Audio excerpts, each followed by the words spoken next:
Tonight, we're diving deep into Pokemon's most terrifying, unsolved lore mysteries. It's going to get quite spooky, but hopefully not too scary, as I don't want to prevent you from being able to fall asleep. For those of you who've been joining us consistently, I want to thank you for being such an integral part of our channel. If you're falling asleep with us tonight, let me know in the comments how many nights in a row you've been here. And if this is your first night, just comment night 1. Now let's get back to the video. Close your eyes, take a slow deep breath in and let it out. Feel the heavy, lingering weight of the waking world begin to slip away from your shoulders. Sink deeper into the comfort of the dark, into the quiet space where the noise of the day finally fades into a gentle, unbroken silence. Tonight, we are going to take a journey, but we are not travelling to a place of bright sunshine, cheering crowds, or the triumphant melodies of victory. We are travelling backward, down into the hidden, shadowy depths of a world you only thought you knew. Think back to the very first time you held that small plastic device in your hands. Perhaps it was 1996, and the screen glowed with a faint, pale green tint. Perhaps it was years later, under the covers of your childhood bed, the bright colours of a new adventure illuminating your face in the dead of night. The world of Pokémon was presented to us as a paradise. It was a sprawling, endless utopia where 10-year-old children could leave their homes, walk into the tall grass and forge unbreakable bonds with wondrous creatures. It was a world of sunshine, of bustling cities, of quiet, peaceful towns nestled between rolling hills and gentle streams. It was a world that felt safe. It was a world that felt like home. But as you grew older, as the years turned into decades, did you ever stop to look a little closer at the shadows stretching across those vibrant landscapes? Did you ever pause the game, listen to the music slowing down in a forgotten town, and feel a sudden, inexplicable chill run down your spine? Beneath the cheerful veneer of the Pokémon universe lies a foundation built on profound, unsettling mysteries. It is a world where humanity exists on a razor-thin edge, sharing their homes, their cities, and their lives with beings of unfathomable, terrifying power. We were told as children that these creatures were our friends, our partners in a grand, joyful adventure. But when you peel back the bright wallpaper of nostalgia, when you read the forgotten journals left to rot in abandoned mansions, when you listen to the whispered legends of ancient ruined civilizations, a very different picture begins to form.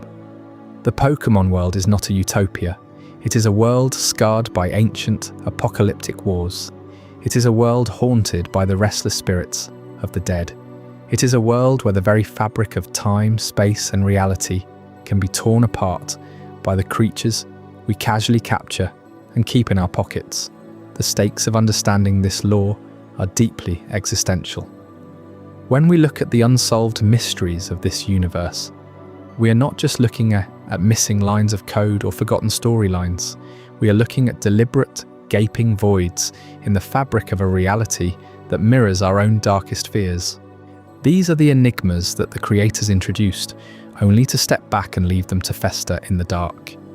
They are the terrifying implications that, if fully realized, would shatter the innocent illusion of the entire franchise. Imagine living in a world where a child can read a digital encyclopedia that casually describes spirits dragging people into the underworld, or balloons made of ghost tissue kidnapping the young and the lost. Imagine building a modern, thriving metropolis directly above the slumbering bodies of ancient eldritch gods, who could wake at any moment and swallow the earth in fire and flood. The citizens of Kanto, Johto, Hoen, Sinnoh, Callos, and beyond live in a state of blissful, enforced ignorance. But we are the observers, the cracks in the sky. We hear the echoes of the tragedies that the history books tried to erase. Tonight, as the real world sleeps, we are going to pry open those history books. We are going to explore the most terrifying, unsolved lore mysteries that have haunted this franchise from its humble beginnings in 1996 all the way to the sprawling open worlds of 2022 and beyond. These are the stories that have no neat conclusions. They thrive on implication, on the horrifying things left unsaid, leaving our imaginations to fill in the dark, bloody gaps. We will begin by travelling back to the very origin of the mythos, to a dense, suffocatingly humid jungle in South America. Long before the modern era of trainers and gym battles, a team of desperate scientists ventured into the deep, untamed wilderness of Guyana. They were looking for a phantom, a creature said to possess the genetic blueprint of every living thing on the planet. What they found there, hidden beneath the ancient vines and the rotting leaves, led to the creation of a genetic nightmare. But the true horror does not lie in the clone they created. The true horror lies in the jungle itself. What ancient civilization worshipped this elusive ancestor? What really happened in the deep green shadows that the burnt, crumbling journals on Cineabar Island refuse to say? The longest-running enigma in the history of the world remains buried in the mud, a prehistoric secret that the games have never dared to fully explain. From the sweltering, forgotten jungles, our journey will take us forward in time to the cold, sterile lights of a modern, bustling city. Imagine walking into a high-rise building in the Callos region. The year is 2013. The city is Lumios, a beacon of art, culture, and progress. You step into an elevator, the doors slide shut, and the hum of machinery carries you upward. The lights flicker, the music stops, and then the elevator doors open to reveal an empty floor. But you're not alone. Without a sound, without a footstep, the translucent figure of a young girl glides out from the shadows. She does not walk. She floats, her feet suspended above the cold tile. She passes behind you, the air growing freezing cold, and then a whisper echoes in the silence of the room. You are not the one. And then she vanishes. She cannot be battled, she cannot be spoken to. She is simply a phantom, a glitch in reality, wandering the pristine halls of a modern city. Are you searching for someone she'll never find? Years later, in the distant region of Hoen, in the year 2014, her spirit is seen again, wandering a graveyard shrouded in mist, repeating that same chilling phrase. Who is she looking for? Is she the victim of a terrible crime?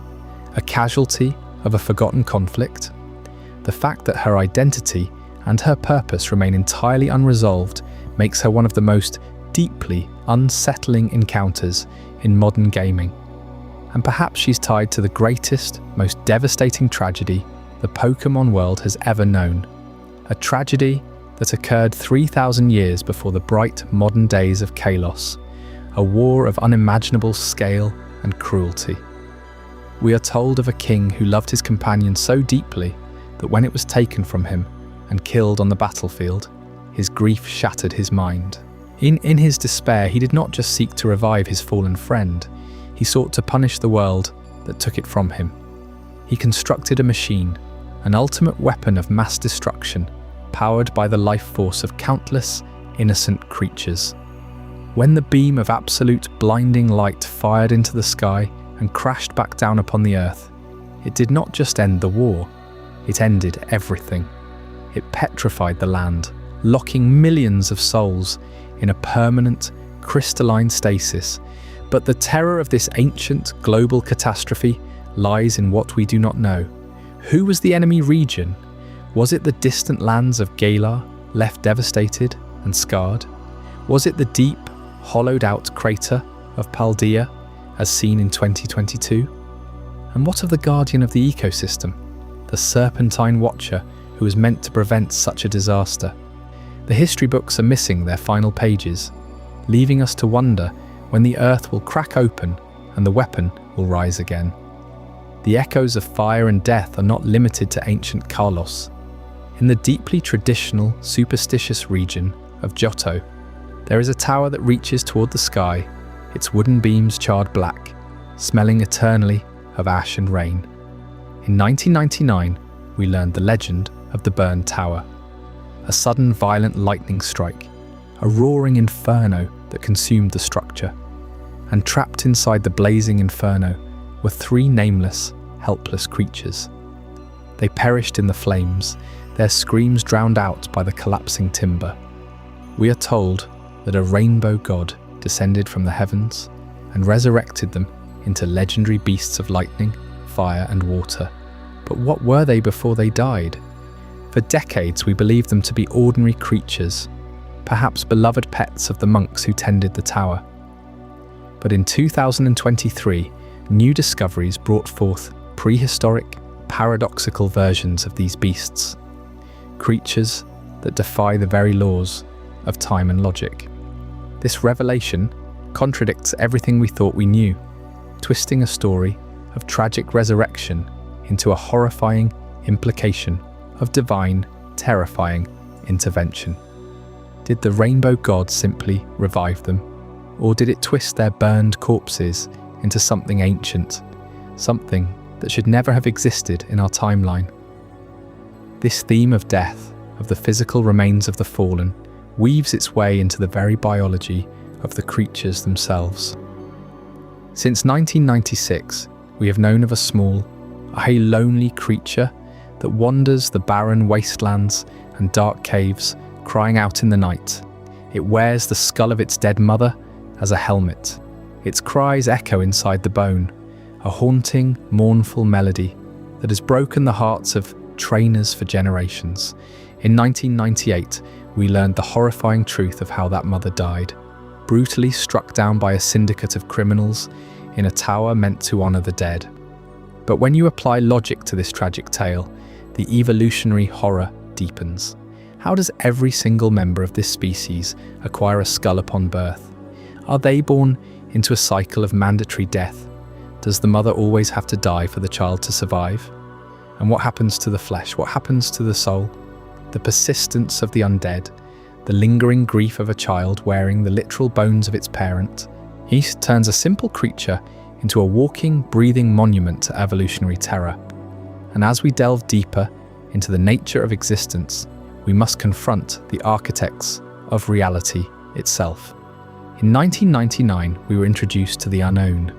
They appeared as psychic glyphs, an alphabet of madness hiding in the dark, crumbling ruins of Johto. At first, they seemed like a simple puzzle, but as the years passed, their true, terrifying nature began to reveal itself. In 2009, deep in the snow-covered peaks of the Sinjo ruins, we witnessed what happens when a swarm of these floating eyes gathers in the presence of the creator deity. They do not just communicate, they warp the very fabric of reality. They are a hive mind, a cosmic, eldritch horror capable of tearing holes in time and space, summoning gods of time-space, an antimatter from the absolute void. They are the 1,000 arms of the Creator, watching us from the walls of ancient ruins, their unblinking eyes recording our every move. They are proof that humanity is nothing but a microscopic speck in a universe governed by cold, uncaring cosmic forces. But the mysteries are not confined to the digital landscapes of the games. For those who watched the animated journeys from 1998 to 2023, there are terrors of a different kind. The quiet, unsettling mysteries of a boy whose father left on a journey and simply vanished from existence. For decades, the shadow of the absent father loomed over the story. A ghostly presence never explained, never resolved. Was he a great champion who fell from grace? Was he a criminal hiding in the shadows? Or did he simply wander into the tall grass and meet a fate too terrible to speak of? And what of the mysterious competitors who appear out of the mist, wielding teams of literal, mythical gods to crush the dreams of children, only to vanish back into obscurity? In 2008 to 2010, we watched a man command the embodiment of nightmares and the dragon of the skies, his remaining 4 companions hidden forever in the dark. And what of the mystical golden sphere handed over to a craftsman in 1999, meant to hold the key to time travel, only to be abandoned, forgotten, locked in a wooden box while the world moved on? There are so many eerie threads left dangling in the wind. the fundamental, terrifying question of the spheres we use to capture these gods.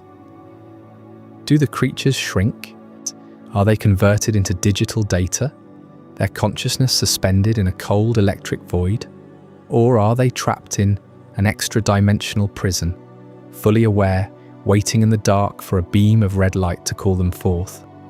What's happened to the ancient tribes of Hoen, who vanished after sealing away the leviathans of the land and sea in 2002?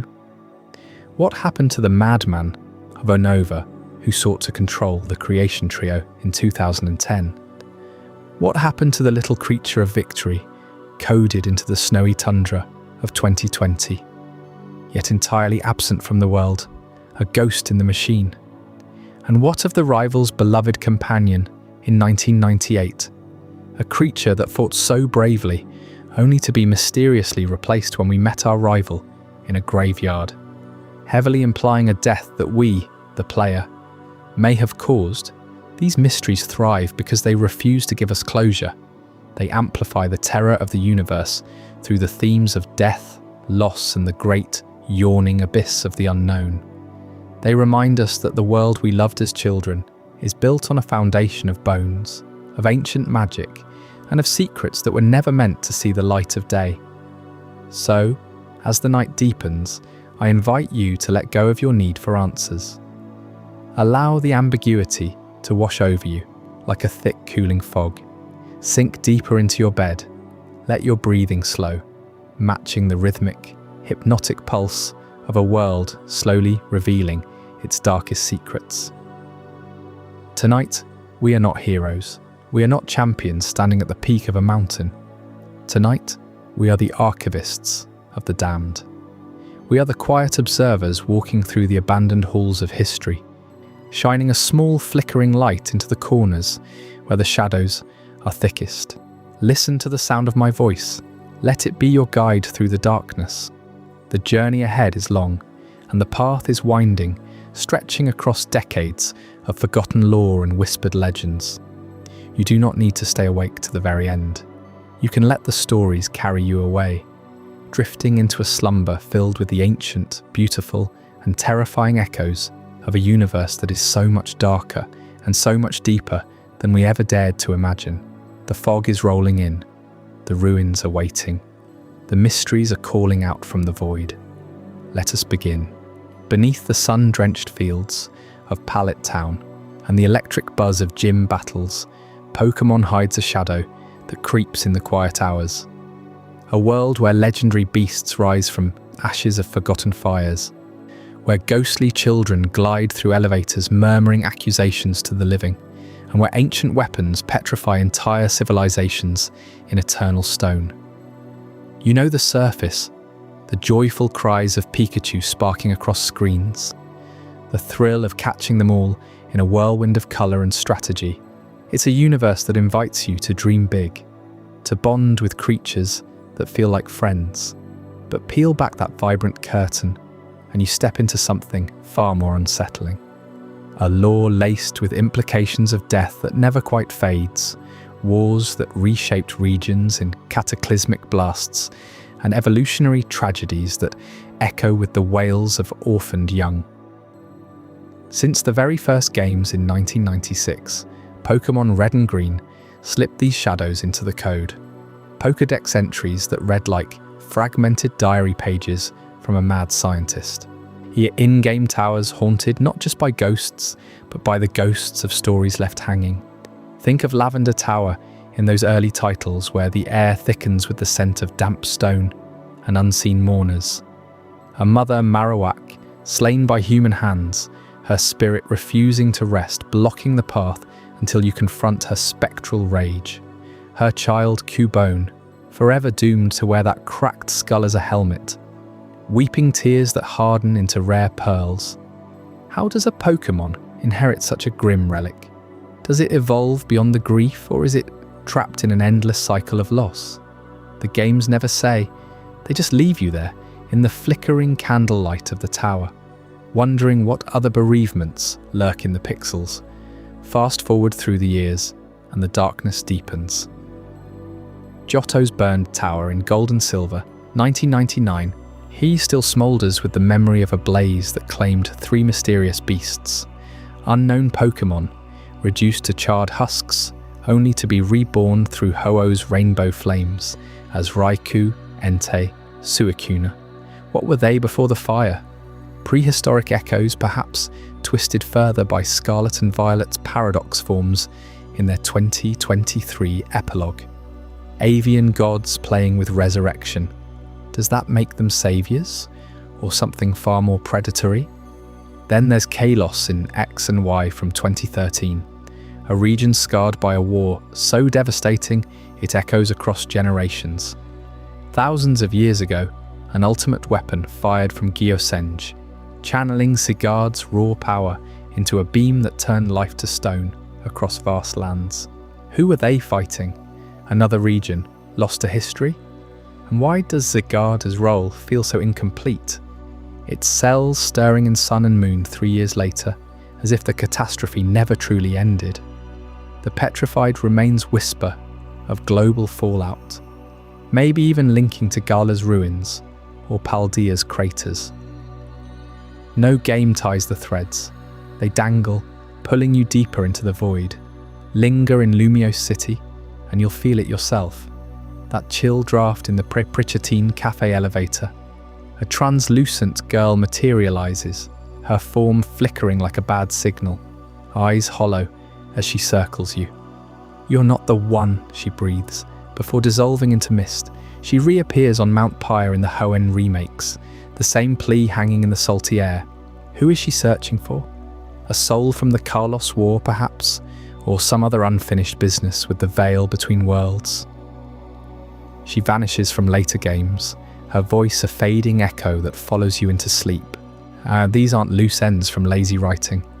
They're deliberate fractures in the Pokémon world, stretching from those 1996 fossil digs on Cineabar Island to the 2022 open wilds of Scarlet and Violet. Unknown glyphs warping reality in Sinnoh's ruins, hinting at Arceus's eldritch gaze. Pokeballs that might shrink your companions or trap them in pocket dimensions of isolation. Gary's Raticate, gone without a trace after Pokémon Tower, replaced by something fiercer. Did it perish in that graveyard climb? Hoen's Draenids, vanished after sealing Primal Titans. Even the anime threads in, with Ash's father, a phantom promise since '98, or Tobias sweeping the Sinnoh League, with unseen legendaries lurking in his shadows. It's this unresolved haze that seeps into your mind as the night deepens. The Pokémon universe thrives on what it doesn't explain. Implied extinctions, genetic abominations, born in jungle expeditions, balls of mystery like the GS ball, pulsing with Celebi's untamed time magic. You chase the answers, but they slip away, leaving only the thrill of the hunt and the subtle dread of what's watching back. And it all traces back to one elusive origin, buried in the steaming heart of the Guyana jungle. What secrets did those fossil hunters unearth there, sparking a chain of horrors that still unravels today? In Chapter 2, the Guyana expedition and Mew's origins, we'll trek into that forbidden wild, where the DNA of every Pokémon hides a prehistoric nightmare waiting to awaken. Deep in the shadowed heart of the Pokémon world, where the cheerful battles and badge quests mask something far more primal, lies a discovery that has haunted fans since the very first games. Fossilized remains of Mew, the ancestor of all Pokémon, were unearthed in the Guyana jungle, a real place on our Earth, thrusting the line between fiction and forbidden history into sharp, unsettling relief. Picture the sweltering heat of that expedition, back in the days when Pokémon Red and Green first whispered these secrets through hidden journals. A team of researchers, driven by whispers of a genetic miracle, ventured into Guyana's impenetrable rainforests. Vines choked the canopy overhead, twisting like the veins of some colossal unseen beast, while the air hung thick with the drone of insects and the distant roar of waterfalls plunging into mist-shrouded abysses. They pushed deeper, and hacking through undergrowth that hadn't stirred in millennia, until their tools struck something unyielding beneath the loam. There it was, a fragile skeleton, curled in eternal repose, its form no larger than a child's hand. Mew, the new species Pokémon, progenitor of every creature from Bulbasaur to Zapdos, preserved in stone, as if the jungle itself had conspired to guard its secret. The journals, scribbled in frantic haste, describe bones etched with impossible detail, microscopic structures hinting at DNA that encoded the essence of life itself. This wasn't just a fossil, it was the blueprint of existence, a relic suggesting Mew fluttered through prehistoric skies, its playful curiosity seeding the diversity of the Pokémon world long before humans ever dreamed of Pokeballs. But why Guyana? That's the enigma that gnaws at you in the quiet hours. This isn't some fabricated fantasy land like Kanto or Johto. Guyana exists, a nation on Earth's northern South American coast, its jungles teeming with biodiversity that mirrors Pokemon's own evolutionary tapestry. Caiatea Falls there plunges over 700 feet into a gorge wreathed in rainbows, much like the mythical spectacles tied to legendary birds. The Iwakrama Rainforest Reserve harbours species undiscovered by science, even today echoing the hidden wonders of Mew's domain. To place such a pivotal origin point in a verifiable, real-world location chills the spine. What if the Pokémon universe isn't entirely separate? What if Guyana's depths hold echoes of that ancient fossil, buried still, waiting for some modern explorer to unearth a truth too vast for comprehension? The implications ripple outward like shockwaves from a hyperbeam. If Mew's remains lie in Guyana, does that mean ancient civilizations once thrived there? Civilizations unknown to our history books, who revered or feared this genetic god? The journals hint at carvings nearby, faded glyphs depicting a pink silhouette darting through vines, pursued by spear-wielding shadows. Were these lost tribes the first to glimpse Mew's power, attempting to harness it through rituals that twisted nature itself? Or did they perish in the attempt, their cities swallowed by the jungle, leaving only Mew's fossil as a warning etched in bone? This ties directly into the shadows of human ambition. Project Mew, born from that very discovery, spiraled into the birth of Mewtwo, the cloned abomination whose rage scarred the skies above Cerulean Cave.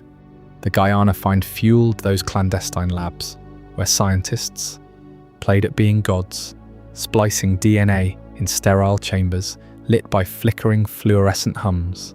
Yet Mew itself remains elusive, sighted only in fleeting glitches or anime glimpses.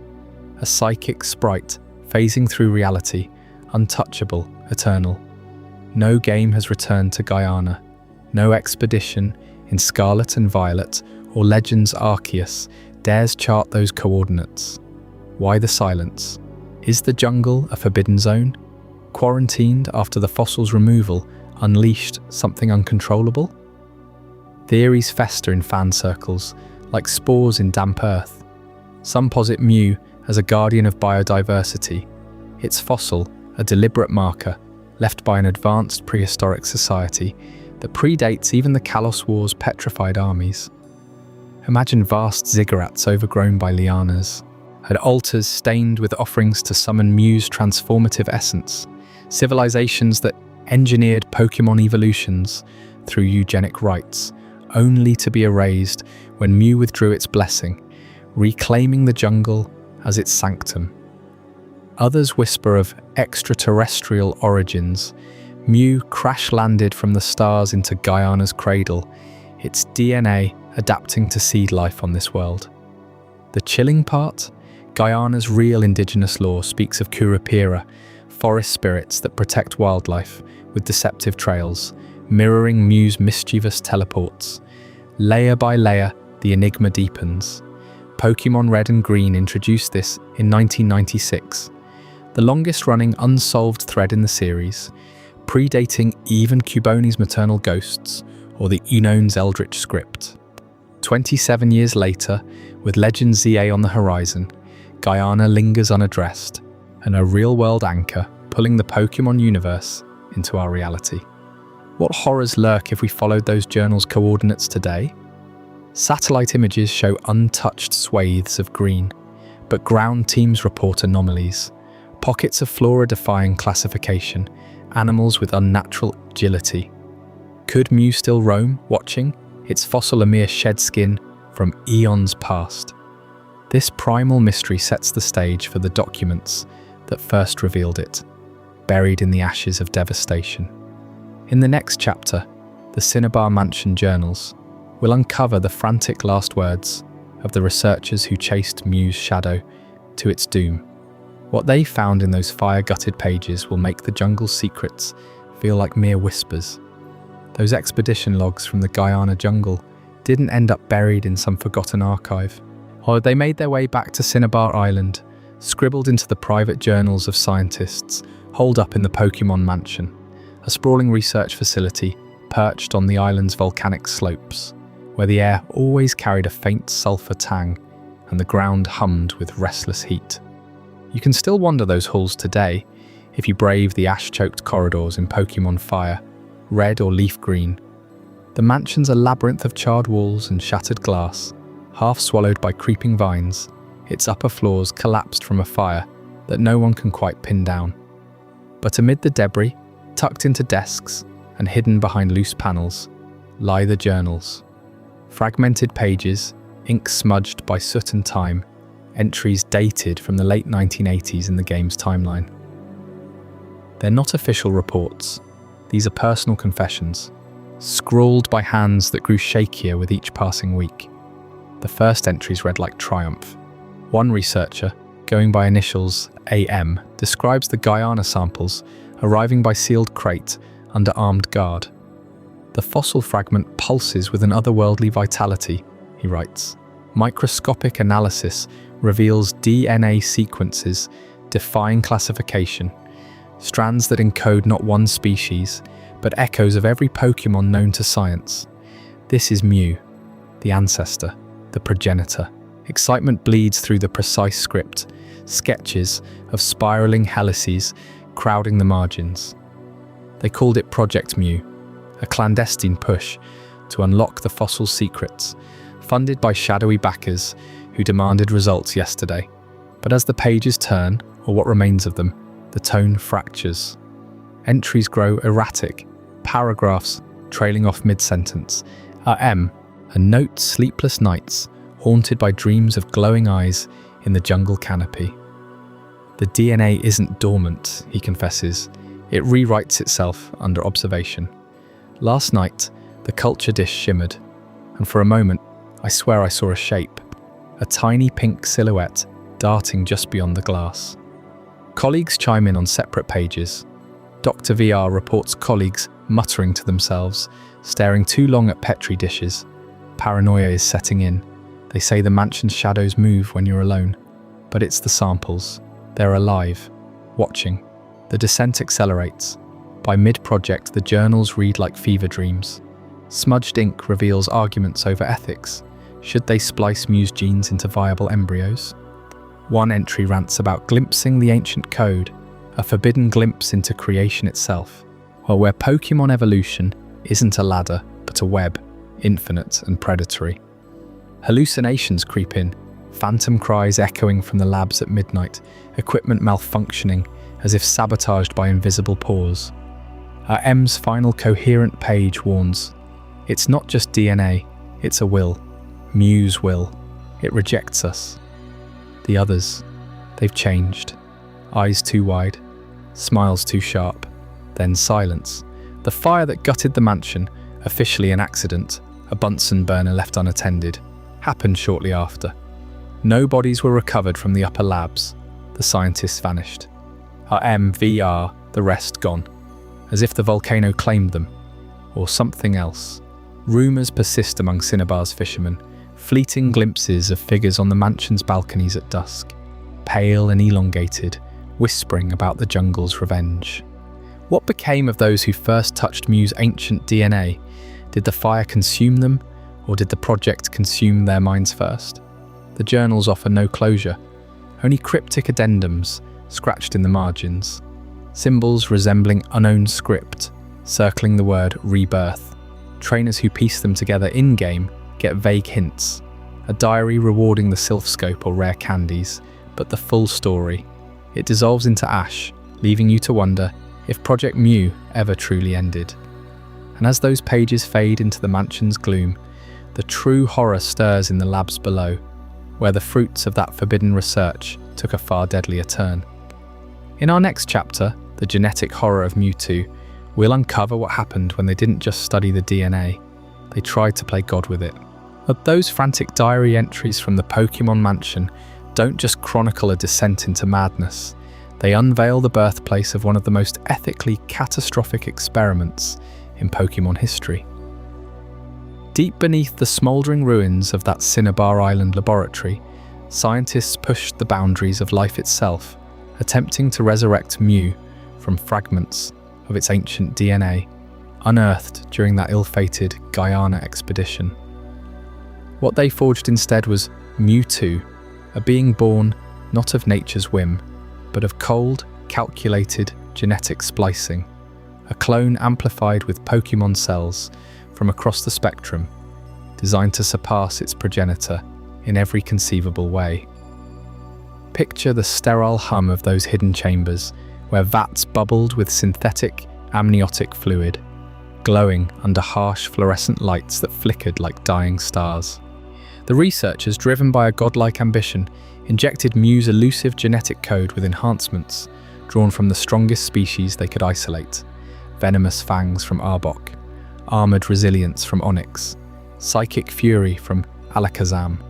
They weren't content with replication, they sought supremacy. Entry after entry in those journals betrays their growing unease, scribbled notes about the fetus's unnatural growth rate, its heart pounding with a rhythm that echoed thunder. It stirs with intelligence beyond our reckoning, one scientist confessed, his handwriting trembling across the page. But hubris blinded them to the storm brewing within. As Mewtwo gestated, the ethical fractures widened into chasms. This wasn't mere science, it was an assault on the essence of creation. Pokémon exist in harmony with trainers, bound by mutual respect and ancient bonds, yet here humans presume to rewrite the code of life itself.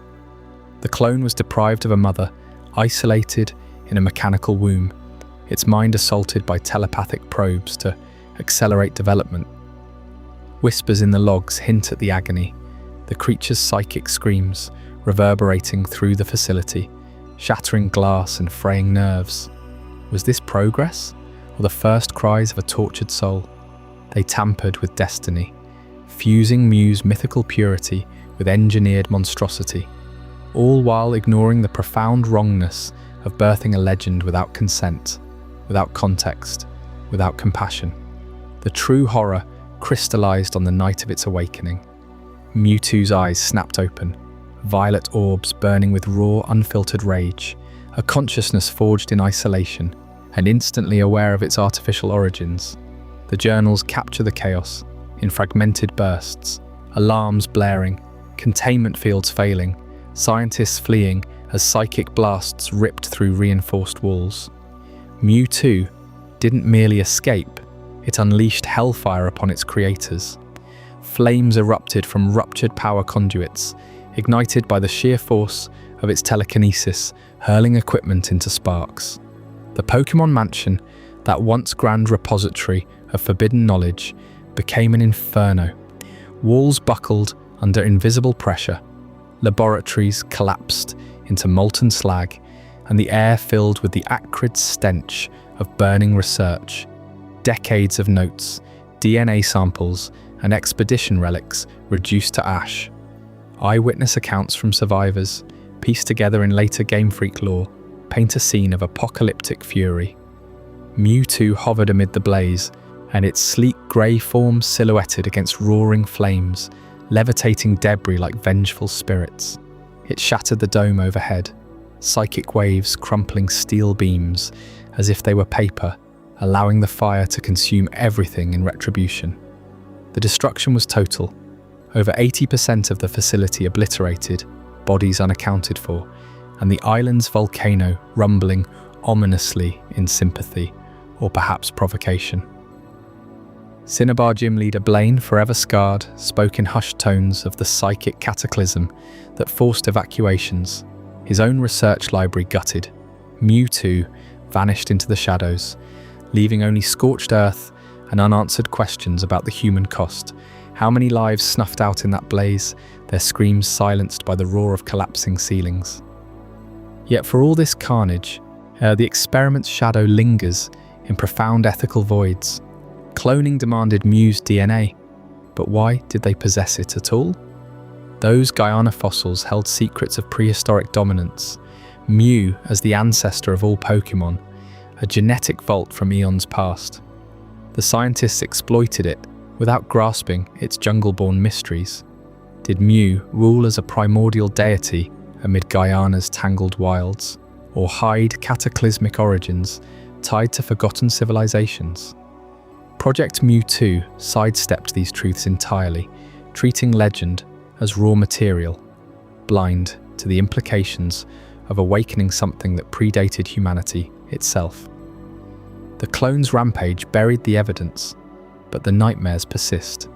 What if Mewtwo's fury stems not just from birth trauma, but from inherited echoes of Mew's unsolved ancient wrath? Generations later, echoes of this genetic abomination ripple through the lore. Mewtwo re-emerges in tales of isolation, its cloned heart yearning for purpose amid cloned subordinates in distant islands, forever marked by that fiery genesis. The early games, Red and Green from 1996, dared to embed this cautionary saga in their code, a stark warning against tampering with the divine order of Pokémon. Trainers who stumble upon the mansion's ruins today feel the chill of prohibition signs and ghostly diary pages, remnants of a hubris that nearly unraveled the world. And as we sift through these ashes of ambition, the spectre of mortality draws ever closer, pulling us toward Lavender Town and the stark reality it imposes on even the mightiest among us. What happens when the veil between life and the grave thins to transparency? As the echoes of Mewtwo's fury fade from the shattered halls of Cineabar Mansion, your journey across Kanto pulls you northward, toward a place where the bright facade of Pokémon training crumbles entirely. Lavender Town stands as the franchise's starkest pivot, the very first moment in 1996's Pokémon Red and Green where death pierces through the adventure, like a ghastly fog. No more veiled hints of experiments gone wrong. This is raw, unfiltered mortality, etched into the game's code and your screen.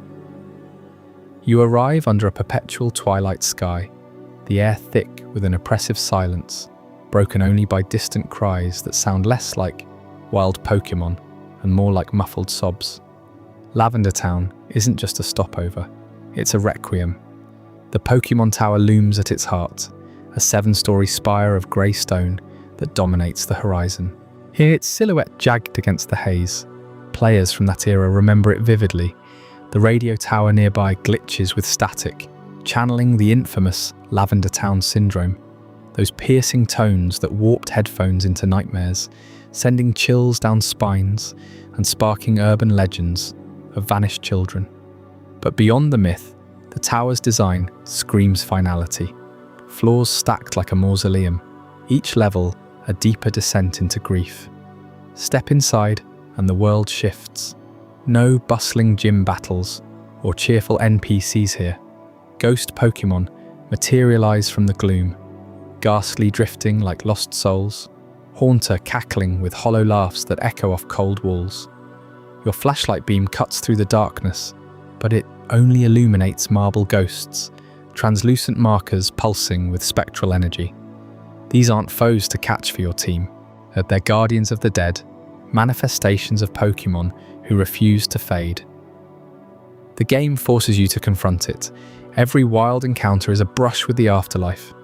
Your Pokémon's attacks landing on wisps that reform, unkillable, eternal. This isn't accidental atmosphere. It's deliberate psychological warfare from Game Freak. In a series built on collection and conquest, Lavender Tower halts you cold. You can't surf or fly away from the dread. The path forward demands you navigate grief-stricken mourners who block the stairs, their dialogue a litany of loss. My beloved Pidgey. It was such a healthy Pokemon, one whispers, her words hanging like incense. Another clutches a photo, voice cracking. It was a healthy and strong Pokemon, but suddenly, the repetition drills into you, a mantra of the inexplicable. Or why did they die? No battles, no illnesses explained, just gone, leaving humans adrift in denial. The tower's summit reveals the truth. A sprawling graveyard, tombstones stretching into the fog, each one a pixelated grave for unnamed Pokemon. It's the first graveyard in Pokemon lore, a burial ground for the fallen companions of Kanto's trainers. But look closer and the cracks appear. Fresh dirt disturbs some plots. Wildflowers wilt unnaturally fast, and the air hums with unrest. These aren't peaceful rests. The ghosts infest the place, because something festers beneath. The game hints at it through the tower's monk, who speaks of channelers communing with spirits, their trance-like poses evoking real-world seances gone awry. Psychologically, it hits like a status effect you can't cure. All players report unease that lingers, heart rates spiking in the dim light, a compulsion to save and retreat. For children picking up red and green, this was their introduction to impermanence in a world promising endless summers of battling. No Pokemon faints here. They perish, and the tower immortalizes that shift. It plants seeds of doubt. If your Pikachu or Charizard could end up as one of these markers, what does that say about the trainer's role? Are you preserving life, or just delaying the inevitable? Yet the tower buries deeper horrors within its walls, tragedies that whisper of personal devastations amid the collective mourning. Impassable ghosts bar the top until you claim the Sylph Scope from Team Rocket's Sylph Compy heist, revealing the spectral forms for what they are. Undead echoes clawing for resolution. And once cleared, at the pinnacle holds a secret chamber where the air grows heaviest, pregnant with a mother's final stand. Specific losses echo here, tales of orphans and betrayed kin that turn the graveyard from abstract cemetery to crime scene. These buried sorrows demand we linger, peeling back the fog to uncover the rawest wound in Kanto's soil. But the true heartbreak waits in the shadows of one grave in particular, a story so visceral it redefines evolution and loss forever. In our next chapter, The Tragedy of Cubone's Skull, we'll unearth that bone-chilling tale and question everything you thought you knew about Pokemon families. Within the dim, fog-shrouded halls of Pokemon Tower, where the air hangs heavy with the weight of irreversible loss, one Pokemon embodies that grief more viscerally than any other. Cubone, the so-called lonely Pokemon, as shuffles through the shadows, clutching a bone club, its face forever hidden beneath a bleached skull helmet that isn't just any mask, it's the skull of its own dead mother. Pokédex entries have whispered this truth since the earliest days of the franchise, back in Pokemon Red and Green from 1996. Cubone pines for the mother it will never see again, one reads, its cries echoing like those of a human child in mourning. It wears the skull because it can't bear to face the world without her protection, even in death. But peel back the surface, and the biology unravels into something profoundly disturbing. How does an infant Cubone, barely larger than a toddler, come to wear the massive, fully formed cranium of a mature Marowak? The size discrepancy alone defies natural logic. Picture a human baby hoisting an adult's head as armor. The skull doesn't shrink to fit, it dwarfs the creature, clattering against its shoulders as it walks, a constant reminder of absence. Worse still, those entries grow darker across generations. In Pokemon Gold and Silver, we're told Cubone weeps over its mother's death, refusing to remove the helmet even to eat, leading to a life of starvation tinged melancholy. Fire Red adds that it still thinks of its mother while it battles, turning every fight into an act of desperate catharsis. And in later games like Sword and Shield, the skull itself seems to pulse with unnatural life, amplifying Cubone's attacks, as if infused with maternal rage. Biologically, this implies the bone isn't inert. Perhaps residual marrow or ectoplasmic residue keeps it lightweight yet durable, Or maybe Pokémon bones possess a supernatural rigidity, fossilizing instantly post-mortem to serve as eternal relics. Imagine the enzymes at work. Rapid demineralization elsewhere, but hyper-calcification here, turning a fresh kill into a perfect portable helmet within hours. Yet the acquisition process raises gaps that chill deeper than any ghost. Marowak, Cubone's evolved form, stands over 5 feet tall, its skull broad and reinforced for club-wielding combat. A newborn Cubone emerges small, vulnerable, eyes barely open. For it to claim that skull, the mother must die nearby, her head severed or stripped clean by scavengers, or worse, by the infant itself, driven by some primal evolutionary instinct. Does Cubone instinctively gnaw away the flesh, exposing the bone in a ritual of survival? Or does it wait, mewling beside the cooling corpse, until rigor mortis sets in and the skull loosens just enough to claim? No game depicts this moment, but the implication lingers. An orphan performing a macabre harvest on its progenitor, bonding with death before it even understands life. This evolutionary line twists the knife further. Cubone evolves into Marowak at level 30, shedding its childlike form for a fierce, bone-swinging warrior. Yet the skull helmet vanishes. Does the adult Marowak discard its mother's remains?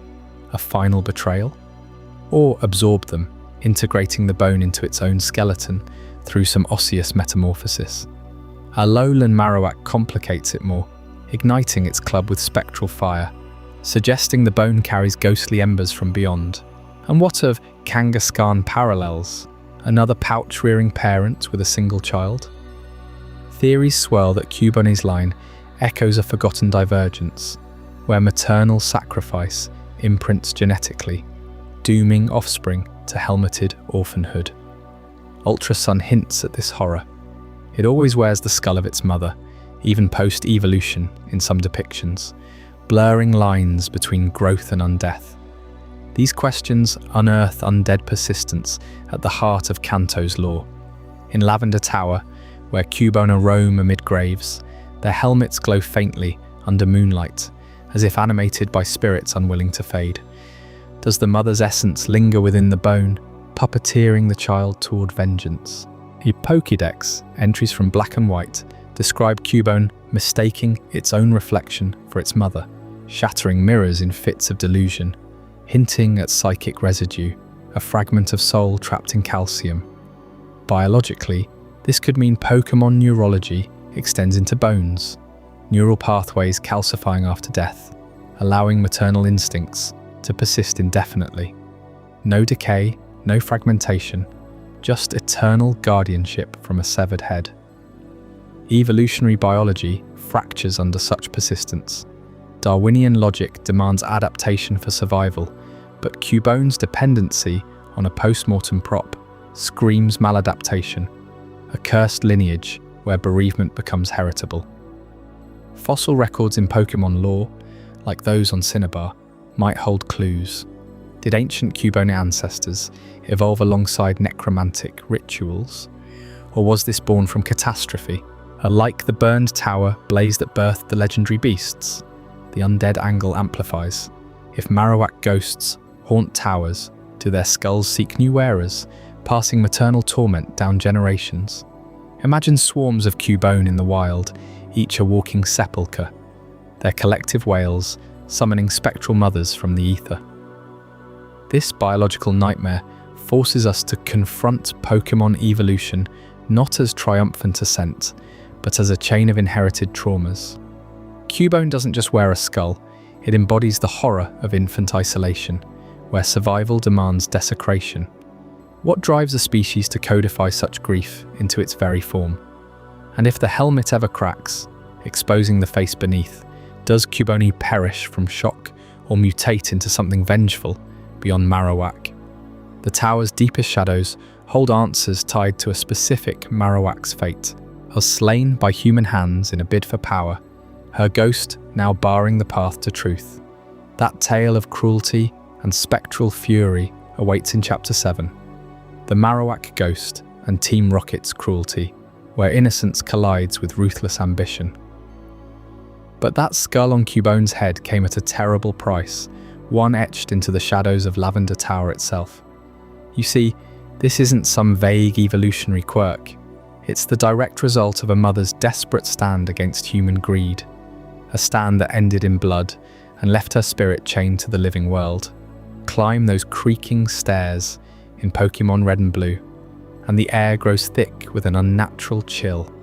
The tower, a solemn spire for the departed, hums with whispers from beyond.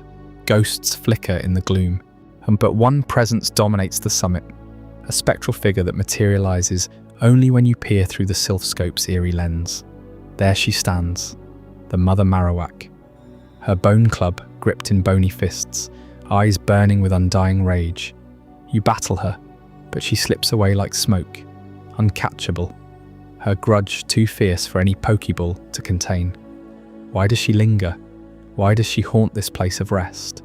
The truth unravels through fragmented accounts from the tower's mourners and Mr. Fuji's quiet confession atop the peak. Team Rocket, those black-clad thugs with ambitions as cold as their Raticate's fangs, stormed Lavender Tower not long before your arrival. They weren't here for glory or badges. They craved profit from the macabre. Pokemon bones, especially those of rare species like Marowak, fetched high prices on the black market. Skulls in particular, prized for their durability and mystic aura, became trophies for collectors and criminals alike. But this Marowak wouldn't yield. She was no ordinary Pokemon. Fiercely protective, she shielded her lone Cubone from the encroaching shadows. Picture it, the dim lantern light casting long silhouettes as Rocket grunts cornered them amid the headstones. Marowak charged, her club swinging with bone-crushing force, driving back the intruders time and again, but numbers overwhelmed her. A poison sting here, a hyper fang there. They wore her down, striking vital blows until she crumpled, lifeless, in a pool of her own essence. The grunts pried the skull from her corpse, intending to sell it, but her will proved stronger than death itself. Her ghost rose immediately, as a vengeful wraith repelling any who dared approach her orphaned child. That murder wasn't swift or merciful. Eyewitnesses, those trembling trainers huddled below, speak of screams echoing through the night, the crack of bone on metal, the wet thud of finality. Team Rocket's cruelty shines here in its rawest form. Not the grand schemes of Giovanni's empire, but petty poaching laced with lethal indifference. They saw Pokemon not as partners, but as merchandise. Mothers reduced to skeletons for a handful of Poké dollars. And in killing her, they ignited something profound, a spirit's refusal to fade. Now, consider the deeper enigma. Why does her ghost persist? In the Pokemon world, death isn't always final. Ghastly drift through walls, feeding on fear. Gengar mock the living from the grave.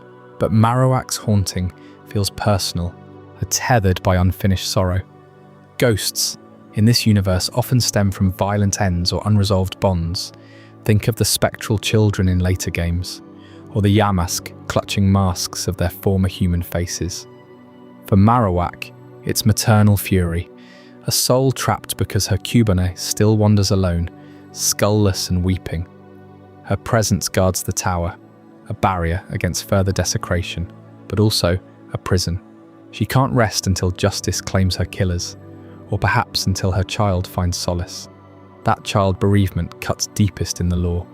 Cubone, the lonely Pokemon, its Pokédex entry, since the earliest games, paints a portrait of perpetual grief. It cries at night for its departed mother, muffling sobs through the skull's hollow eye sockets. We hear those wails in the wild, haunting, keening sounds that chill the roots around Lavender Town. How does it even don the skull? Does it grow into place as it evolves, or does instinct draw it back to the corpse, moulding flesh to bone in some grotesque rite? The games leave it ambiguous, but the implication terrifies. An infant Pokemon, bereft and scavenging its own lineage, forever marked by loss. Marowak's ghost ensures that loss echoes eternally, a reminder that even in a world of badges and battles, some wounds never heal. Team Rocket's role amplifies the horror. These aren't cartoon villains, they're a syndicate built on exploitation, from poaching rare fossils in Mount Moon to human experimentation in Saffron. Here, in 1998's English release of Red and Blue, they cross into outright slaughter, humanizing the Pokémon's plight while questioning our role as trainers. Did you, the player, arrive too late? Mr. Fuji releases her spirit only after you dismantle Rocket's operations in the Sylph Company, suggesting her peace hinges on your heroism. But doubts linger. Does she truly depart, or does a fragment haunt the code, waiting for a rematch in future playthroughs? This tale weaves child loss with the supernatural, a ghost not born of curse, but of love twisted by violence. Marowak's club still swings in fan theories and mods, her story fueling debates on Pokémon mortality. Can spirits evolve, or are they forever echoes? The tower's bells toll unanswered questions, pulling you deeper into Kanto's underbelly. And as we descend from those haunted heights, another shadow stirs in Lavender Tower's graveyard wilds, one tied to your rival, Gary, and the unexplained vanishing of his trusted Raticate. In Chapter 8, Gary's Raticate and a rival's unspoken grief will uncover what that disappearance really means and why it hints at grief buried beneath cocky smirks. As you navigate the dim corridors of Pokémon Tower, still haunted by the restless spirit of that Mother Marowak, slain by Team Rocket's bullets, another confrontation awaits, one that cuts even deeper into the heart of loss. Your rival, Gary Oak, grandson of Professor Oak himself, blocks your path on the 5th floor, his posture tense, his eyes sharper than before. But something's off. His team has shifted. Where once stood his loyal Raticate, a Pokémon he'd raised from a simple Rattata caught early in his journey, there's now only absence. In its place, a snarling Growlithe if you chose Charmander or Squirtle, or a massive Gyarados if you started with Bulbasaur. No explanation, no farewell, just gone. Think back to mere hours earlier, on the swaying decks of the SS Anne, that luxury liner docked in Vermilion City. You boarded amid the chatter of trainers and the salty sea breeze, only to find Gary waiting in the captain's quarters for a rematch. His Raticate was there, front and centre, evolved, battle-hardened, its oversized incisors gleaming as it charged with Hyperfang. You fought fiercely, your own Pokémon trading blows under the ship's lanterns. Raticate took hits, perhaps fainted once or twice, but battles end, Pokémon heal at centres, right? That's the rule. The ship departs soon after, stranding you briefly until you help the captain, but Gary's already vanished into the horizon. You trek north to Lavender Town, drawn by whispers of ghosts, and there he is again, in this Tower of the Dead. Why here of all places? Pokémon Tower looms over Lavender like a perpetual eclipse, its 7 floors crammed with headstones and grieving trainers. The air thick with incense and unseen wails. Ghastly drift through walls, Cubone weep in shadows, and now Gary stands amid it all. His badge count risen to 5, his words dripping with rivalry. You're finally here, I've been waiting. No mention of Raticate. He sends out his new Pokémon, stronger, fiercer, but that gap in his lineup screams louder than any attack. Did it fall overboard during the ship's voyage? Sickness in the night? Or something darker, tied to your clash on those creaking decks? The timeline pins it down with chilling precision. The SS. Annie battle marks your 4th encounter with Gary, after Routes 1, Cerulean Gym, and SS Anne itself. His team, then, Pidgeotto at level 19, Raticate at 20, with Kadabra, Ivysaur, or Charmeleon, or Wartortle, depending on your starter. Solid, reliable. Raticate, that rodent powerhouse, a staple for any Rattata trainer grinding Viridian Forest pests. By Pokémon Tower, just 1 badge later, Rock Badge from Fuchsia still ahead. His squad evolves overnight. Pidgeotto persists, but Raticate vanishes, swapped for that fire-breathing pup or sea serpent. Game data confirms it. No Raticate in his tower party, ever. Developers tucked it away, unspoken, as if erasure itself was the point. You feel it, don't you? The weight of implication pressing on your Game Boy screen. Pokémon don't just disappear. They faint, they recover, they level up. But here in Lavender's graveyard, surrounded by eternal sleepers, Gary's silence roars. He doesn't rage about a loss, doesn't boast of a new catch, just battles, coldly, then leaves you to climb higher, toward Marowak's ghost. Theories swirl in fan circles even today. Did Raticate perish in the storm-tossed waves after the ship sailed? Poisoned by some Vermilion alley thug? No. Look closer at your hands, trainer. That rematch. Your attacks landed true. Raticate buckled under blows from your team. Perhaps one too many critical hits. A poison lingering, uncured as Gary rushed off. It's the player's shadow that darkens this tale. In Pokémon Red and Blue, released in Japan as Green 1996, death lurks implied but never named, until Lavender Town forces the reckoning. You, the silent protagonist, chose your moves. Pikachu's Thunder Shock, Bulbasaur's Vine Whip, whatever felled that buck-toothed beast. Gary recalls it post-battle, but what if the centre was too far? The ship too hasty? Or worse, in this world of pocket monsters, overuse snaps something irreparable, faint too often, and fade.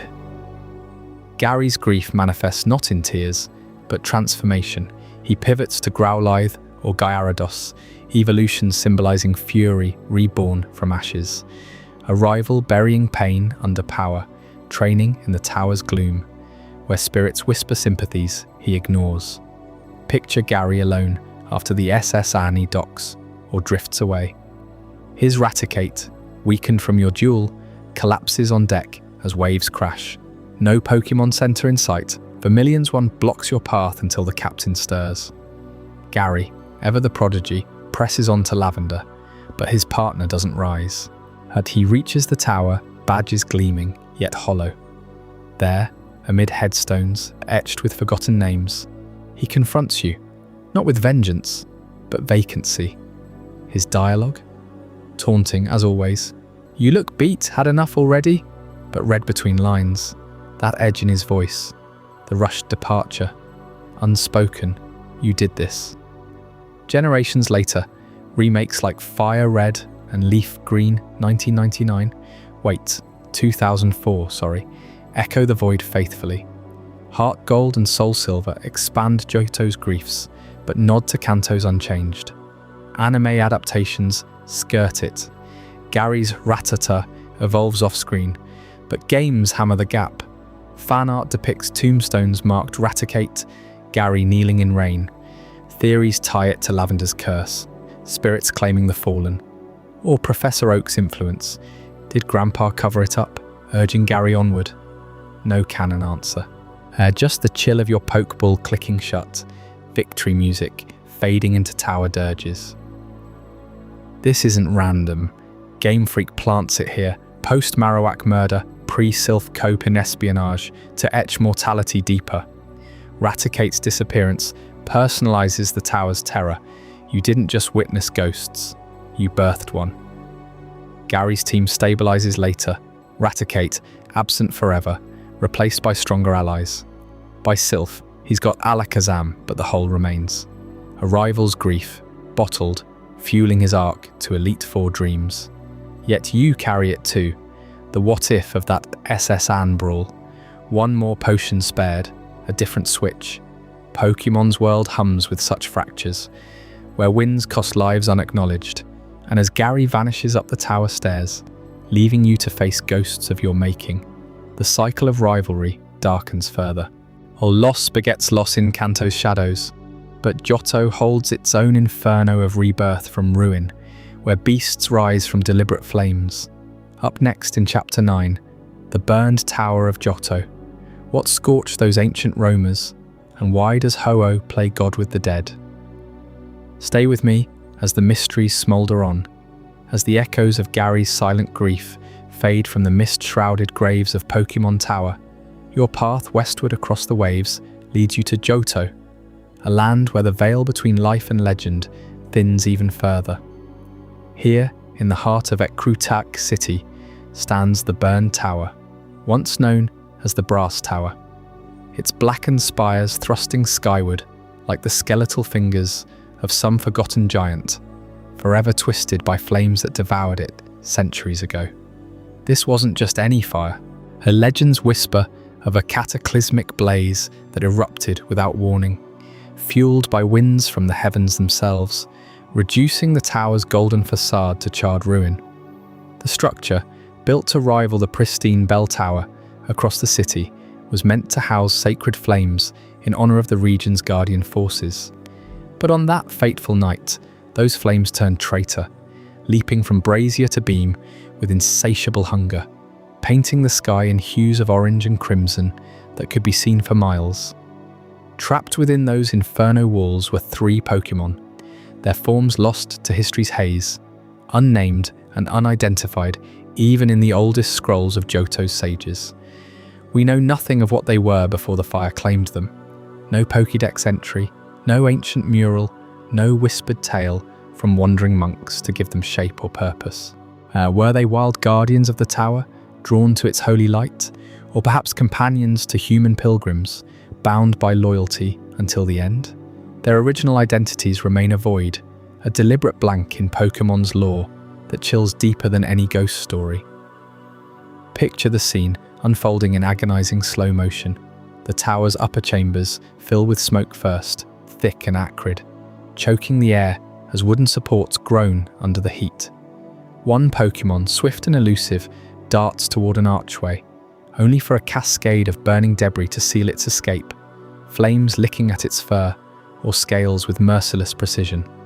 Its cries pierce the roar of the blaze, not the triumphant howls of legendaries we know today, but raw, primal screams of terror and pain, echoing off stone walls now glowing red-hot. Another presses against a narrow window slit, or paws or claws scrabbling desperately for purchase. The glass long shattered, but the frame warped into an iron trap by the intensifying furnace. The heat blisters its flesh, searing deeper with every futile push, while embers swirl like malevolent spirits, igniting whatever primal essence kept it alive. Below, the third one cowers in a corner alcove, surrounded by collapsing floors that rain fiery splinters, its body convulsing as smoke invades its lungs, turning every breath into liquid fire. No heroic stand, no defiant roar, just the unadorned horror of living creatures reduced to instinct, their world shrinking to walls of flame that press closer inexorably. What makes this tragedy so profoundly unsettling is that erasure of who they were. In Kanto's towers, we mourn named ghosts like Marowak, her story etched in blood and betrayal. But here, Johto offers no such anchor. These 3 are ciphers, their pre-fire lives a mystery that Gold and Silver from 1999 deliberately leave unexplored. Were they ordinary Pokemon, elevated only by circumstance? Ancient beasts from Johto's prehistoric wilds, hinted at by the Paradox forms in Scarlet and Violet's DLC from 2023, or something altogether alien, drawn to the Brass Tower's arcane energies? The games give us silhouettes in Ekrutik's dance theatre murals, vague hounds racing through flames, but no faces, no names, just the implication that whatever they once embodied was obliterated, body and soul, in that pyre. The fire raged unchecked for hours, they say, until only smouldering husks remained amid the rubble. Johto's people gathered at dawn, sifting ashes for relics, but found no bones to bury, no scales to enshrine. The tower was abandoned, left as a monument to loss, its stairs creaking under your feet in Heart Gold and Soul Silver remakes from 2010, where you climb to the summit and feel the weight of that history pressing down. Ghastly and Haunter drift through the shadows even now, drawn perhaps by residual anguish, their gaseous forms mimicking the smoke that once suffocated the innocent. This undefined horror lingers because Pokemon's creators revel in the ambiguity. Why no reveal in 27 years of Johto lore? Legends like Hoen and the Bell Tower get their celestial glow, but the burned ones? They're defined by their end, not their beginning. It evokes a deeper dread, the idea that any Pokémon, no matter how ordinary or extraordinary, could be stripped bare by catastrophe, reduced to ash without a testament. In the games, you battle wild Pokémon on those precarious beams, one misstep sending them plummeting, as if the tower still hungers for tribute. Yet amid this void, faint glimmers suggest resurrection's cruel twist. 3 spectral shapes flee the collapsing spire in those murals, reborn not as themselves, but as something fiercer, empowered by rainbow light from above. Their agony wasn't the end, but a forge for legend, though at what cost to their forgotten origins. That divine intervention raises questions that demand answers, pulling us toward Chapter 10, Ho-Oh's intervention and the legendary beasts, where we unravel how a phoenix god twisted tragedy into thunder, fire and storm. As the inferno raged through the brass tower, claiming those 3 nameless Pokémon in its merciless grip, their forms twisted and charred beyond recognition, something impossible pierced the smoke-choked sky. Ho-Oh, the radiant phoenix of Johto's ancient legends, descended like a living rainbow, its colossal wings unfurling in a blaze of iridescent light that cut through the darkness. This wasn't mere salvation, it was a defiance of the natural order, an avian deity wielding the raw, terrifying authority to unravel death itself. Picture the scene if you can feel it.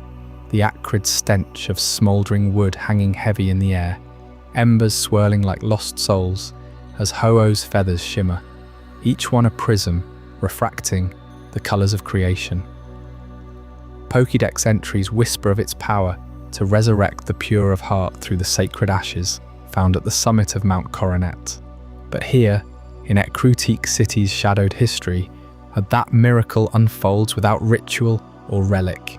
Ho-Oh circles the ruins once, twice, its cry echoing like thunder wrapped in melody, and then the ashes stir. What was lifeless begins to pulse with forbidden energy, drawn back from the void by a god's unyielding will. Death, that final silence we've grappled with through Lavender Tower's ghosts and Marowak's tragedy, bends before this overwhelming force. From those very ashes, reborn in a surge of elemental fury, emerge the legendary beasts. Raikou, Entei, and Suicune. Raikou, the thunderclap incarnate, crackles into existence first. Its sleek yellow fur, alive with electric veins that arc wildly, illuminating the night as if the storm itself has been given claws and fangs. Then Entei, a volcanic behemoth of crimson and gold, roars forth with flames licking its mane, the heat of its rebirth mirroring the tower's blaze, yet twisting it into something eternal, untamed.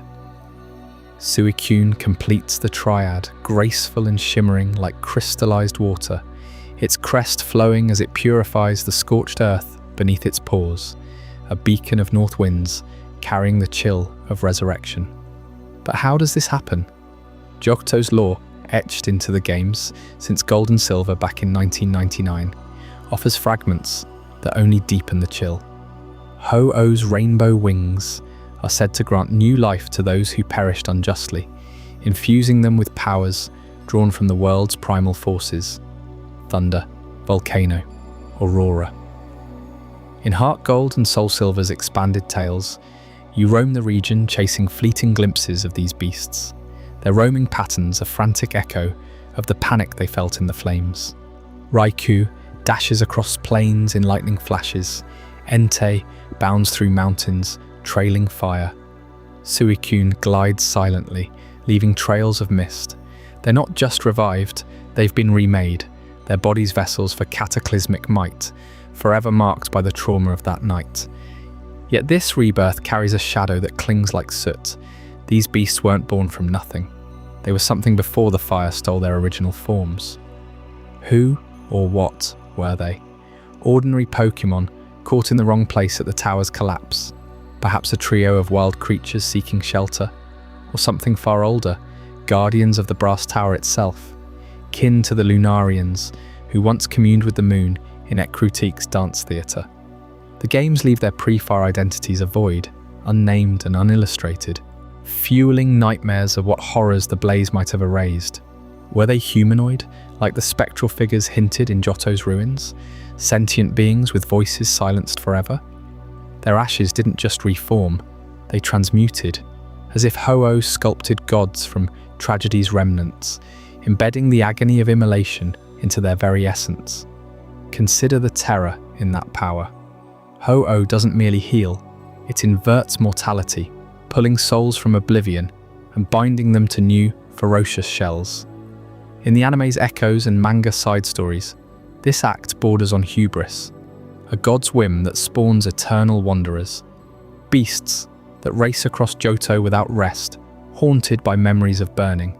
Players who've triggered their rebirth in remakes feel it. The screen shakes, music swells to an ominous crescendo, and suddenly these titans bolt into the wild. Oh, untouchable, a reminder that resurrection isn't mercy, it's a curse of undying rage. What if their original forms held secrets the fire was meant to bury?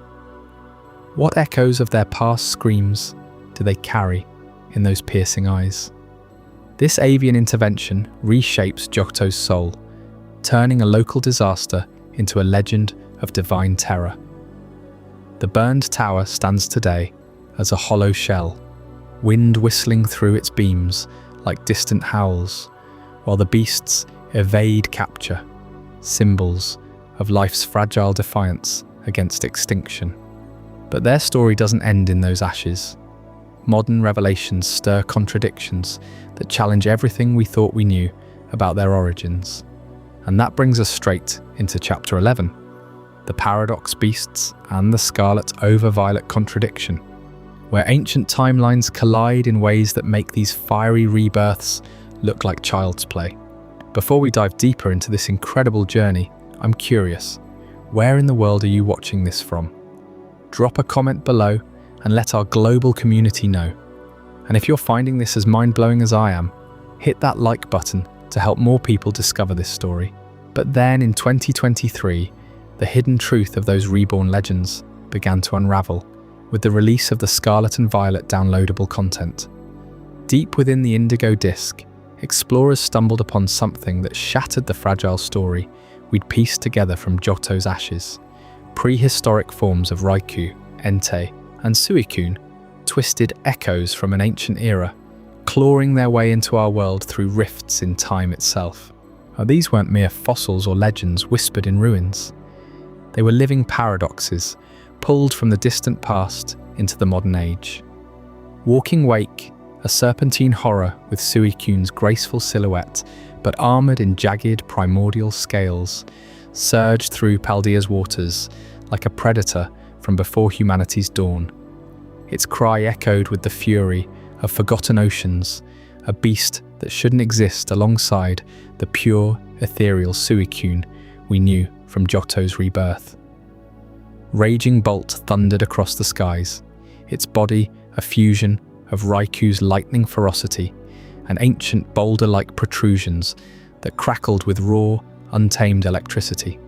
Picture it, massive hulking, eyes glowing with the storm's rage, rampaging as if the very fabric of time had spat it out from millennia ago, and gouging fire Entei's volcanic kin, but warped into a molten colossus with claws that gouged the earth, spewing flames that burned hotter than any rebirth from Hoen's rainbow could purify.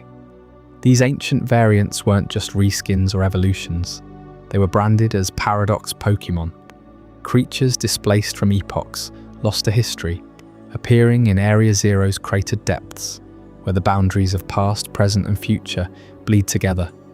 Scarlet's version hunted with the ferocity of a world before towers burned, while Violet's twisted them into futuristic nightmares. But it was the prehistoric ones that struck deepest into Johto's lore. Think back to the burned tower. 3 nameless Pokémon, their forms unidentified, trapped in that inferno, reduced to charred husks until Hoen intervened. We accepted their rebirth as Raikou, Entei, or Suicune, the first and only of their kind, born from tragedy and divine mercy. But now, these paradox beasts suggest something far more horrifying. if prehistoric versions roamed the ancient world, charging across primeval landscapes, bathing in the primal fires of a young planet, what were those poor souls in the brass tower? Were they not the originals at all, but later incarnations? Or worse, did the fire claim beasts that were already echoes of these ancient titans? The Pokédex entries for Walking Wake describe it teleporting through time, evading capture by vanishing into distortions, much like the elusive beasts of Johto. Raging bolts electric storms, mirror Raiku's gales, yet amplified by eons of unchecked savagery. Gouging fire's magma blasts evoke Entei's sacred flames, but laced with the Earth's vengeful core. Whilst this contradiction gnaws at the core of everything, Ho-Oh resurrected them from the burned tower's collapse, a miracle of life from death. Yet Scarlet and Violet imply these forms predate Johto by countless generations, survivors or invaders from a timeline where no Rainbow Phoenix could reach. Did Ho-Oh merely mimic ancient archetypes, pulling forms from some collective memory of the world's genesis? Or are the paradox beasts the true progenitors, time-displaced horrors that wandered into our era, mocking the tragedy we mourned? The terror lies in the impossibility. Johto's lore paints a poignant tale of loss and renewal. 3 innocents, unnamed and ordinary, elevated to legend. But these prehistoric giants? They're apex predators, built for domination, not the fragile prey of a tower blaze. Imagine the burned tower's flames claiming not humble Pokémon, but these behemoths warped by time's cruel joke, their massive forms crammed into wooden beams, roaring in agony as the structure crumbled. Ho-Oh's power, vast as it is, reshaping them into the sleeker versions we chase across Ecrutique's plains. Or perhaps the contradiction runs deeper. What if the beast's memories are fabricated? Ho-Oh didn't resurrect bodies from ash. It wove them from the psychic imprints of ancient paradox kin, ghosts of a forgotten age impressed upon the Johto region's collective unconscious. The roaming legends we pursue, forever out of reach, might be illusions sustained by that avian god, hiding the truth that the real horrors still lurk in Paldea's depths, waiting to tear through time once more. Scholars in the Pokémon world whisper of terrestrial energy in Area Zero fueling these rifts, drawing the past forward like a wound in reality. But no expedition has explained why these specific beasts, the very ones tied to Johto's heart, manifest as paradoxes. Is it coincidence, or a deliberate unraveling by some higher force, Arceus perhaps, testing the boundaries of creation and destruction? The burned tower's lore, once a simple elegy for the lost, now pulses with dread. Those 3 shadowed figures in the fire, were they echoes of Walking Wake, slithering through primordial floods, raging bolt, shattering mountains with thunder, gouging fire, erupting from volcanic fury? Or are the paradoxes the lie modern fabrications masking Ho-Oh's perfect resurrection? You feel it, don't you? The chill of uncertainty creeping in as you drift towards sleep. Were the legendary beasts time-displaced horrors, their ancient forms clawing back to claim what the flames stole? Or fabricated memories, illusions born from a god's whim to soothe the region's grief? The answer eludes us, buried in paradoxes that defy explanation. And as these temporal contradictions fade into the night, we'll turn our gaze to even stranger voids in the lore. In Chapter 12, the Eldritch Enigma of the Unknown, prepare to confront glyphs that warp reality itself. Hive minds whispering secrets of creation that could unmake everything we know. Those ancient paradox beasts from the Scarlet and Violet DLC, with their twisted, prehistoric forms, challenge everything we thought we knew about the legendary trio's origins in Johto's burned tower. But as we sift through the ashes of that contradiction, Johto reveals another layer of enigma, one that pulses not with fire or rebirth, but with something far more insidious, symbols that watch back. Nestled just west of Violet City, the ruins of Alph stand as silent sentinels to a forgotten era. These crumbling chambers, carved into the earth millennia ago, whisper of a people who communed with forces beyond our grasp. You enter through a modest gate, the air growing thick and cool as stone walls close in, etched with strange glyphs that seem to shift when you blink. Slide the right puzzles into place. Match the kabuto shell, align the aerodactyl wing, and the floor rumbles, dropping you into hidden rooms where the walls come alive. Eyes appear first, floating orbs of white against black voids, then letters, twisting into forms that dart like schools of spectral fish. These are the unknown, psychic Pokémon, first glimpsed in gold and silver back in 1999, not as creatures of flesh and blood, but as living runes, embodiments of the alphabet itself. 26 forms in total, one for each letter from A to Z, plus question and exclamation marks in later games, each unknown a perfect eye-centered sigil that hovers and spins with eerie grace. They don't roar or claw, they observe. You feel it immediately, the weight of their gaze, dozens, hundreds materializing from the stone, swirling in hypnotic patterns that form words, sentences, messages from an abyss. In the ruins of Alf, they emerge en masse when you solve the chamber's riddle, not attacking, not fleeing, but encircling you in a vortex of symbols that drain your mind if you're not careful. Their Pokédex entry calls them symbols of the alphabet, but that's a veil over the truth. They're fragments of something vast, ancient, and utterly alien. What sets the unknown apart from any other Pokémon is their complete absence of self. No cries unique to individuals, no personalities to bond with, no evolutions to mark growth. Catch one, and it's identical to the next. They exist only as a collective, a hive mind that pulses as one. In the games, they swarm without hierarchy, forming shapes dictated by some unseen will. Your name perhaps, or cryptic phrases like who or why. Theories abound that they feed on human curiosity, luring trainers deeper into the ruins by mimicking language we understand, only to overwhelm the psyche. Imagine standing amid that storm of glyphs, your thoughts echoing back distorted, as if the ruins themselves are learning you piece by piece. This hive mind isn't mere gameplay flair, it's woven into the lore's darkest threads. In the anime's Spell of the Unknown movie from 2000, they trap a wealthy collector in a crystalline fortress, reshaping reality around his desires until his infant son becomes their conduit.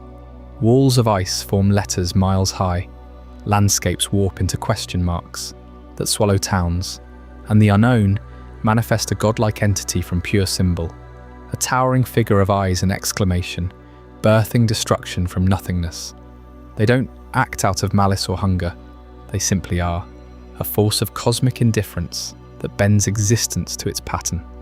Peer closer, and the unknown evoke the elder gods of cosmic horror, those Lovecraftian entities lurking just beyond the veil of reality. Like Yog-Sothoth, the gate and the key, they are both message and messenger, existing in dimensions we can't fully perceive. H.P. Lovecraft described his horrors as non-Euclidean angles that shatter sanity. The unknown do the same with their orthographic assault, letters that shouldn't move, eyes that pierce the soul, a collective consciousness without origin or end. They don't conquer worlds with tentacles or madness, they rewrite them through language itself, the very tool we use to impose order on chaos. In Johto's ruins, you're not battling a beast. You're intruding on a script being written, and your presence might just be the next glyph. No game fully explains their purpose. Are they remnants of the alphabet's primordial power? Here, tools of an extinct civilization that scripted reality? Or servants of a higher entity, spelling out commands from the void? Their weakness to dark types hints at vulnerability to oblivion, yet they persist, hidden in Alf's depths or the Salatian ruins of Sinnoh, always watching, always forming. Trainers report them in dreams post-encounter, fleeting words that vanish upon waking, warnings, perhaps, or invitations. This eldritch puzzle deepens when you consider their ties to creation itself, pulling us toward the Sinjo ruins and the Arceus connection, waiting in the next chapter. What happens when these glyphs converge under the gaze of the original one? Stay with me as the symbols align.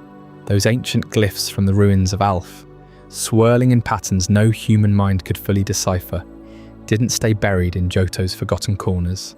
I know their presence echoed far beyond, pulling threads into Sinnoh's shadowed history, where they converged with the creator itself, Arceus, the alpha Pokémon, origin of all things. Deep within the Sinja ruins, a colossal chamber carved into the Earth's core, accessible only through a special summons in Heart Gold and Soul Silver back in 2009, the Unknown revealed their cosmic allegiance. Hidden sanctum, walls etched with towering murals of Dialga, Palkia, and Giratina, the lords of time, space, and antimatter, standing sentinel over a vast, echoing altar. You arrive there, guided by the event's Wi-Fi distribution, clutching the adamant crystal or lustrous globe, your heart pounding as the air thickens with an unnatural hum. The ground trembles, and then they come, the unknown, not in trickles from Alf's puzzles, but in a biblical swarm, thousands upon thousands, blotting out the dim light like a living fog of ancient script. This wasn't mere curiosity or puzzle solving. This was 2009's chilling event, a distributed spectacle that linked these psychic nomads directly to Arceus, the deity who birthed the distortion world, the Sinnoh legends, the very fabric of reality from nothingness. As you stand before the altar, the unknown alphabet pours in from every crevice, their eyes glowing with synchronized malice, forming words that twist in the air. In the beginning, all Pokémon were made by Arceus. The inscription materializes, plate after plate spawning from their collective will. Flame, splash, mind, iron. 17 in total, relics of creation's dawn. But that's just the prelude. The true horror unfolds when you summon Arceus itself into this nexus. The screen fades to black, then erupts into a cinematic nightmare that still sends chills down spines 15 years later. Arceus hovers, majestic yet indifferent, its golden wheel pulsing with alpha energy. The unknown swarm escalates, a writhing mass that defies scale. Imagine a blizzard of sentient letters, each one a Pokémon unto itself, converging into shapes that mock comprehension. They sculpt the void. Dialga materializes first, roaring as time fractures around it, gears of eternity grinding in the emptiness. Palkia follows, space ripping open like torn flesh, dimensions folding inward. Giratina bursts forth last, its shadowed form dragging the reverse world into view, a gravitational maw threatening to swallow all. Together, and under Arceus's command and the Unknown's orchestration, they forge a new universe.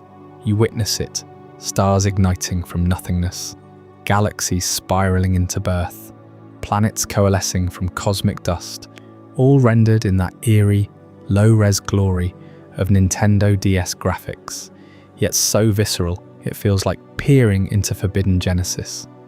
The camera pulls back, revealing the incomprehensible vastness of the unknown swarm, a horde that dwarfs mountains, their forms stretching across the newborn cosmos like veins of eldritch script. It's not creation as comfort, it's terrifying, a reminder that these glyphs aren't toys or riddles. They're fragments of the divine machinery, capable of unmaking and remaking existence on a whim. Arceus seals it with a single act. From the chaos, it births a new Pokémon, and one of the event's exclusive encounters, perhaps a shimmering Dialga or Palkia variant, or in some distributions, the twisted Giratina origin form. But the implications linger like smoke from that primal forge. Why do the unknown serve Arceus so faithfully? Are they its scattered thoughts, psychic echoes of its will, left behind when it shaped the plates at Sinnoh's core? The Celestic ruins hint at it earlier, with their unknown plate and whispers of friendship binding creator to glyph. Yet Sinjo exposes the scale. No individual unknown acts alone. Only in these massive hive-driven swarms do they wield godlike power, warping reality into fresh universes while you, the trainer, stand as mere witness. That swarm's density, blotting horizons in the ruins' gloom, evokes something primal, a plague of letters devouring light. Their eyes the only sparks in the abyss. Reports from players in 2009 described glitches, frozen screens mid-swarm, as if the DS strained under the weight of simulated infinity. Theories abound. Did the unknown glimpse alternate timelines here, pulling from multiversal threads? Or is Sinjo a remnant of Arceus's first failed creation, the glyphs, its eternal scribes, documenting every birth and potential end? The event vanished after its run, Wi-Fi servers long shuttered, leaving Sinjo sealed once more, a digital tomb for that universe birthing rite. But the connection endures, tying Johto's playful puzzles to Sinnoh's apocalyptic myths, suggesting the unknown aren't lost wanderers, but active agents in the creator's grand design. What happens if such a swarm gathers without Arceus's leash? That question pulls us deeper into the unknown's nightmare potential as we turn to Chapter 14, Reality Warping and the Hive Mind's Power, where their swarms bend the world itself into impossible shapes. But as the shimmering veil of that newborn universe dissolves in the Sinjo ruins, leaving you staring at the cracked stone walls of the chamber, the unknown don't simply vanish into the ether. They linger, their forms twisting like smoke, hinting at powers far beyond creation itself, powers that bend the very fabric of time and space. These ancient glyphs, pulsing with an otherworldly psychic energy, have demonstrated reality warping on a scale that defies comprehension. Picture the ruins of Alph in Johto, where clusters of them first emerge from hidden chambers, rearranging stone puzzles into cryptic messages that only activate under specific conditions. 20 of these living letters exist, each a unique symbol from an alphabet older than human memory, and when they gather in sufficient numbers, their collective hive mind ignites. It's not individual will driving them, it's a singular, incomprehensible consciousness shared across the swarm, amplifying their influence until reality itself starts to fray at the edges. One of the most chilling displays comes from the 5th Pokémon movie, released in 2001, titled Spell of the Unknown. Here, a young girl named Molly Hale stumbles upon a research facility where her father, a professor obsessed with these glyphs, vanishes into their realm. The unknown respond to her innocent wish, reshaping the world around her into a nightmarish pocket dimension. Landscapes morph instantly. Trees sprout into crystalline fortresses, skies darken with swirling glyphs, and shadows stretch into predatory forms. Molly's family, her home, even her Pokémon companions, all manifest as warped illusions born from the unknown's power. They trap her in this alternate reality, expanding it until it bleeds into our own, forcing Ash Ketchum and his friends to confront a landscape where physics no longer applies. Entei, summoned as a spectral guardian from pure psychic fabrication, towers over them, its roars echoing through dimensions that shouldn't coexist. Yet the unknown's meddling with time and space goes deeper still.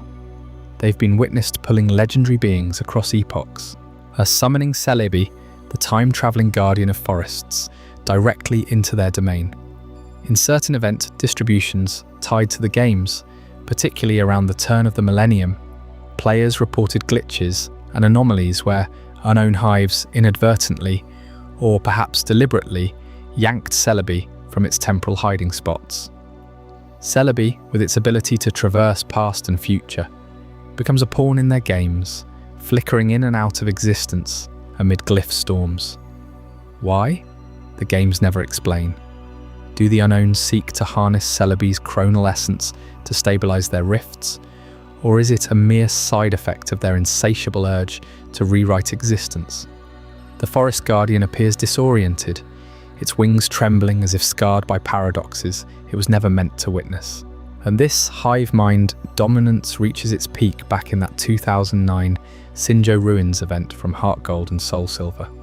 As Arceus departs, having overseen the birth of a fresh cosmos, the unknown swarm thickens, around your character in silver, the red-haired rival whose motivations have always simmered with unspoken rage.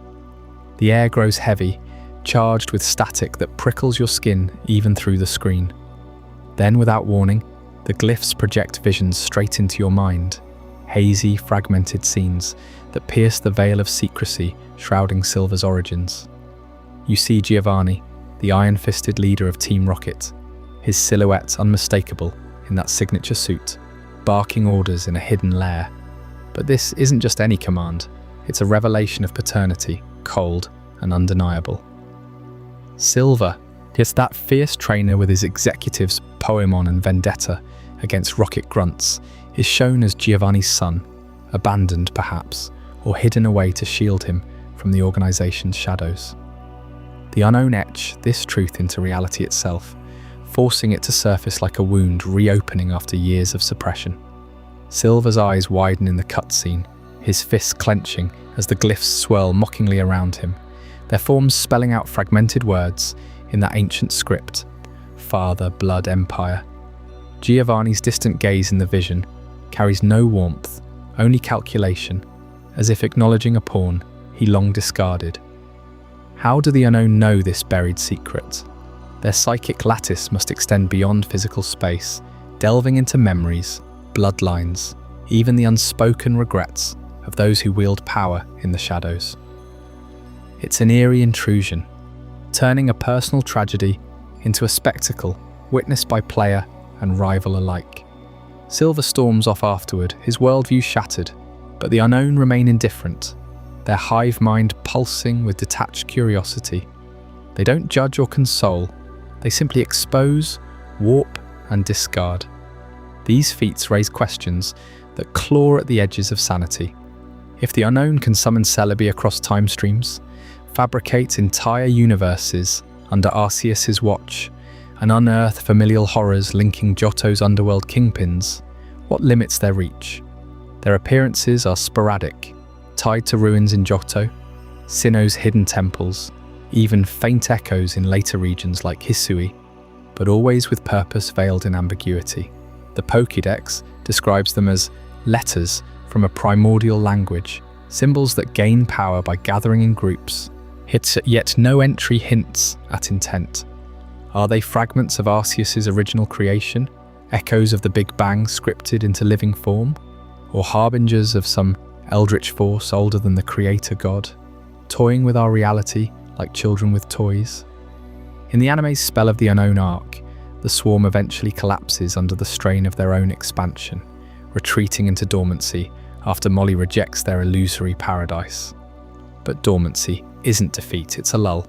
Players who've delved into the ruins of Alph report faint psychic hums, persisting long after encounters, as if the hive watches, waits, learns. Theories abound in fan circles. Some claim the Unknown are testing humanity's worthiness for cosmic truths. Others whisper of an impending glyph apocalypse, where every surface etches with their script, rewriting history wholesale. Yet for all their demonstrated might, the ultimate purpose of these living, ancient letters hangs forever in shadow. They birth worlds, summon time travelers, expose blood ties that could topple empires, but never reveal why. Their hive mind power swells and recedes like an unseen tide, leaving warped ruins and fractured psyches in its wake. What drives them? Toward what end do they warp the threads of existence?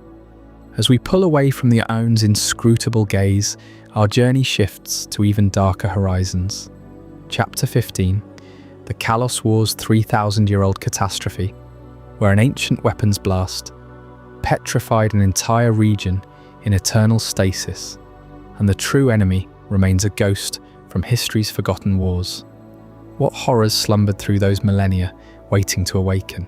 But while the Unknown bend time and space like threads in a cosmic tapestry, pulling forth visions of Celebi or shattering family secrets across generations.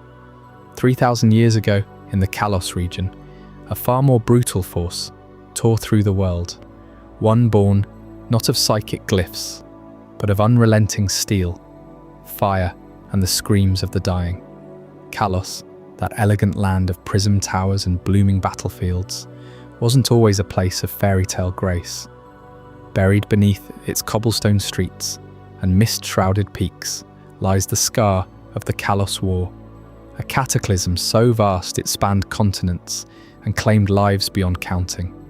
This wasn't some skirmish between rival trainers or a clash of petty kings.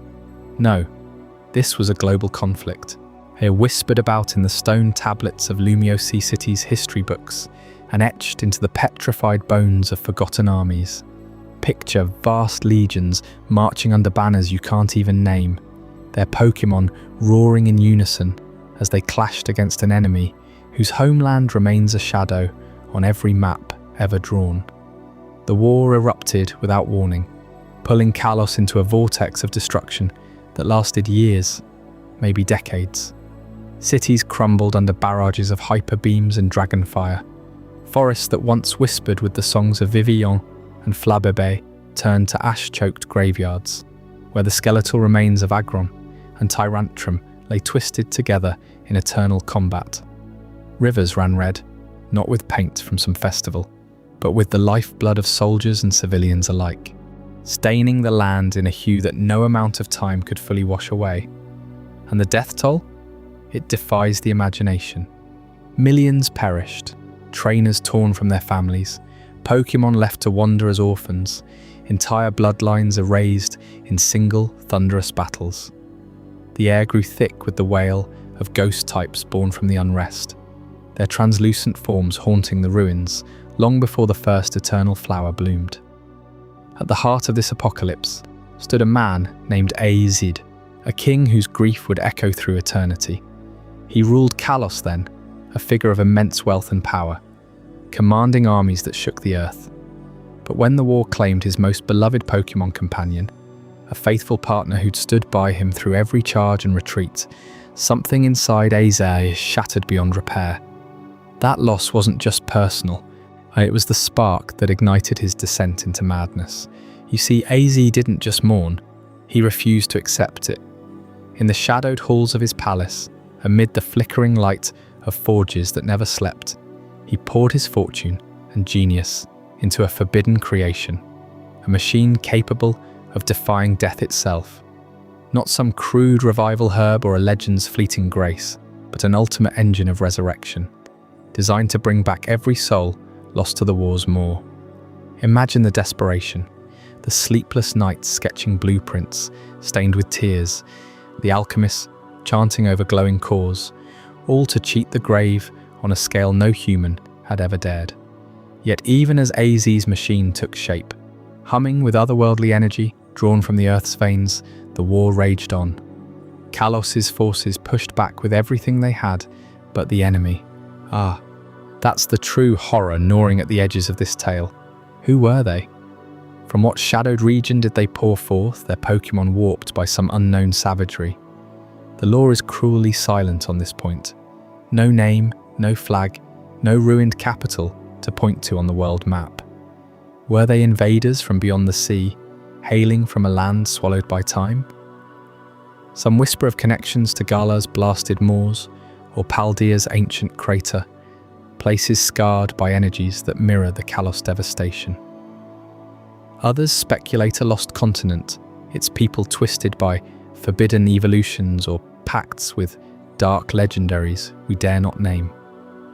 The ambiguity terrifies because it lingers like fog over Geosenge's scarred valley, endless, impenetrable, hinting that the enemy might still lurk, waiting to rise again. And this unidentified foe struck with a ferocity that suggested they weren't fighting for land or glory, but survival itself, as if Callos had encroached on something primal, something buried deep in the world's core.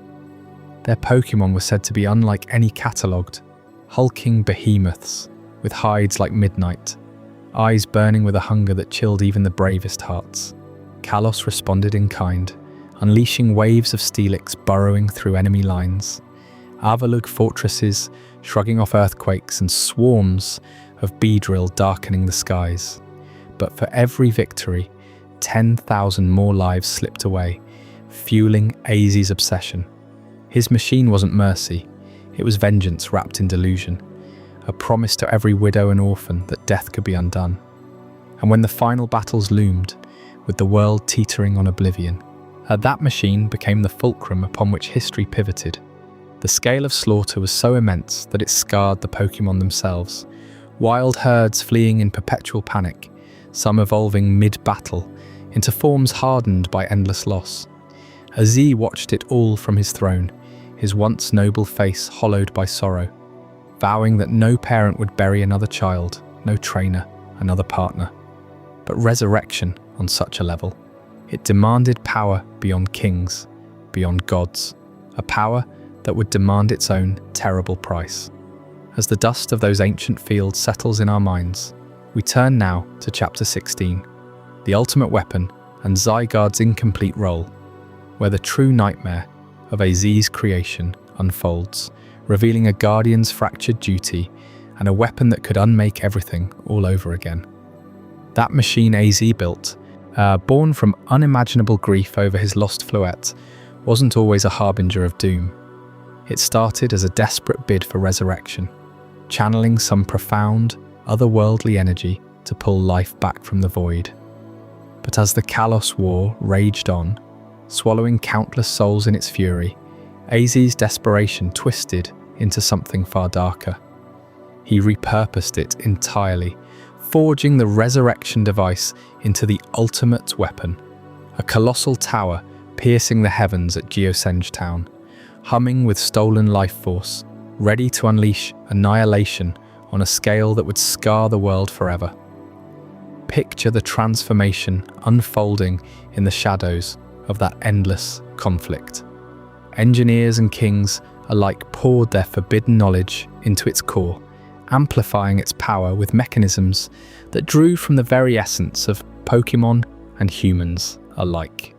What was once a gentle cradle for the departed became a gaping maw of destruction, its chambers lined with glowing conduits that pulsed like veins overloaded with blood. Z himself, hardened by 3,000 years of wandering torment, activated it not out of hope, but vengeance. The weapon charged with a low, earth-shaking rumble, the air thickening with ozone and the metallic tang of impending death, until it birthed a beam of pure, unrelenting light, blinding, searing, capable of rewriting reality itself. When that beam fired, it didn't just kill, it petrified. In an instant, Lavender Town and its surroundings froze in a 3,000-year stasis, life suspended in crystalline agony. Soldiers mid-charge, Pokémon locked in roars of defiance, civilians clutching loved ones, all turned to stone, their forms eerily preserved as if time itself had betrayed them. You can still wander those petrified fields in Pokémon X and Y, brushing past colossal skeletons of ancient war machines half buried in the earth, their metal warped and fused with rock. The ground there feels wrong, unnaturally still, as if the soil remembers the scream that never ended. Thousands, maybe millions, caught in that eternal limbo, not dead, not alive, just halted. What thoughts raced through their minds in that final flicker? Did they feel their bodies hardening from the inside out, lungs seizing as quartz veins spiderwebbed through flesh? This petrification wasn't mere side effect, it was the weapon's cruel signature. The beam's energy, drawn from Zygarde's dormant power deep within the earth, warped organic matter into inorganic permanence, and a mockery of the life it stole. Explorers in the game stumble upon these relics, hints of a battlefield where flora and fauna alike stand as silent monoliths, colours leached away into ghostly pallor. Rain falls on them now, but it evaporates before touching stone skin, as if the curse repels the living world. 3,000 years later, the air hums faintly with residual energy, a whisper of the catastrophe that reshaped Callos' geography and left craters echoing across regions we know today. Yet amid this horror, one question gnaws deepest. Where was Zygarde, the Order Pokémon, guardian of the ecosystem's balance, whose very cells patrol the planet's veins to sense disruption? In the lore, it's implied the ultimate weapon taps directly into Zygarde's essence, siphoning its power to fuel the blast. Geosenge's chamber cradles its broken form, even now, shattered into 100 cells scattered across Callos. But why did it fail so catastrophically? Zygarde should have surged forth, its complete form, a serpentine colossus of green fury, to shatter the weapon and restore equilibrium. Instead, it lay dormant, incomplete, as the beam ravaged unchecked. The gaps in this tale are glaring voids. Games like Sun and Moon expand Zygarde's role, showing its fragmented cells reacting sluggishly to modern threats, hinting at a deep vulnerability exploited 3,000 years ago. Was AZ's machine keyed specifically to suppress it, using ancient tech that mimicked Zygarde's own frequency to lull it into stasis? Or did the war's chaos overwhelm its senses first, billions of deaths registering as a single, paralyzing cataclysm? The anime delves deeper, portraying Zygarde awakening too late, its rage manifesting in Alola's earthquakes and vines that choke cities. But even there, it never fully explains the Callos failure. Theories swell. Perhaps Zygarde deemed the petrification a twisted balance, life preserved in stasis rather than obliterated. Or maybe it was never truly incomplete. Maybe humanity forced its hand, corrupting the Guardian into complicity. These unanswered fractures make the ultimate weapon's legacy all the more chilling. A device that turns savior into slayer, petrifying a swath of existence while the world's protector slumbered below. The earth at Geosenge still bears those scars, a graveyard of the half-living, waiting for some fool to disturb the balance again. And that brings us to the most haunting puzzle of all in Chapter 17, the target of the ultimate weapon. What distant land did that beam truly seek to erase? And why does its shadow linger over places we thought safe? That colossal beam of light, fired from the heart of Lavender Town 3,000 years ago, didn't just end there. It pierced the heavens, vanishing into the unknown, leaving petrified soldiers frozen in eternal agony as the only visible scar. But the real question burns in the shadows of Callos history. What did it strike? Who or what region bore the full brunt of that resurrection machine turned doomsday device? Modern theorists, piecing together fragments from Pokédex entries and scattered ruins across generations, point straight to Galar. You know the tales from Sword and Shield, the darkest day, when the sky itself split open like a wound in reality. An endless night descended. Dynamax energies ran wild, twisting Pokémon into towering behemoths that rampaged unchecked. The Isle of Armor and Crown Tundra, whisper of ancient kings who barely sealed it away, their descendants still haunted by the aftermath. Imagine the air, thick with unnatural fog, the ground trembling under feet grown massive and unstable, stars blotted out for what felt like eternity. Fans have long connected those dots to Callos' ultimate weapon. The beam's trajectory, described in X and Y as arcing skyward with Zygarde's raw power, aligns perfectly with Gala's position on the Pokémon world map, directly across the sea, vulnerable to a strike that could shatter climates and corrupt the very fabric of energy. Well, why else would Galar's core, a buried reactor pulsing with infinite Dynamax power, mirror the weapon's life-draining mechanics? Aziz's machine siphoned vitality to fuel its blast, petrifying everything in Geosenge. In Galar, it could have warped the planet's ley lines, birthing those erratic Gigantamax anomalies that still plague wild areas today. The petrification, a side effect, the true devastation unfolding thousands of miles away, where light turned to suffocating darkness. Evidence mounts when you dig deeper. Zygarde, the Order Keeper, slumbers incomplete beneath Callos, its cells scattered like a warning. In Galar, Eternatus crashed from the stars, its poison amplifying the chaos, perhaps drawn by the weapon's residual energy, or even a fragment of that ancient beam. Chairman Rose's ill-fated plan to tap the darkest day's power reeks of desperation to reclaim what was lost, echoing Azer's own grief-fueled madness. The parallels chill the spine. Both events hinge on kings playing God with planetary forces. Both leave landscapes scarred by forbidden tech. If Callos fired first, Gala's endless night becomes the perfect retaliation, or the unintended apocalypse. Yet Gala isn't the only suspect. Turn your gaze to Paldea, land of scarlet and violet, where the great crater of Area Zero yawns like a fresh wound in the earth. This isn't some natural basin, it's a cataclysmic pit, radiating otherworldly energies that burble out paradox Pokémon, ancient beasts from futures unborn clashing with their modern kin in brutal time-torn skirmishes.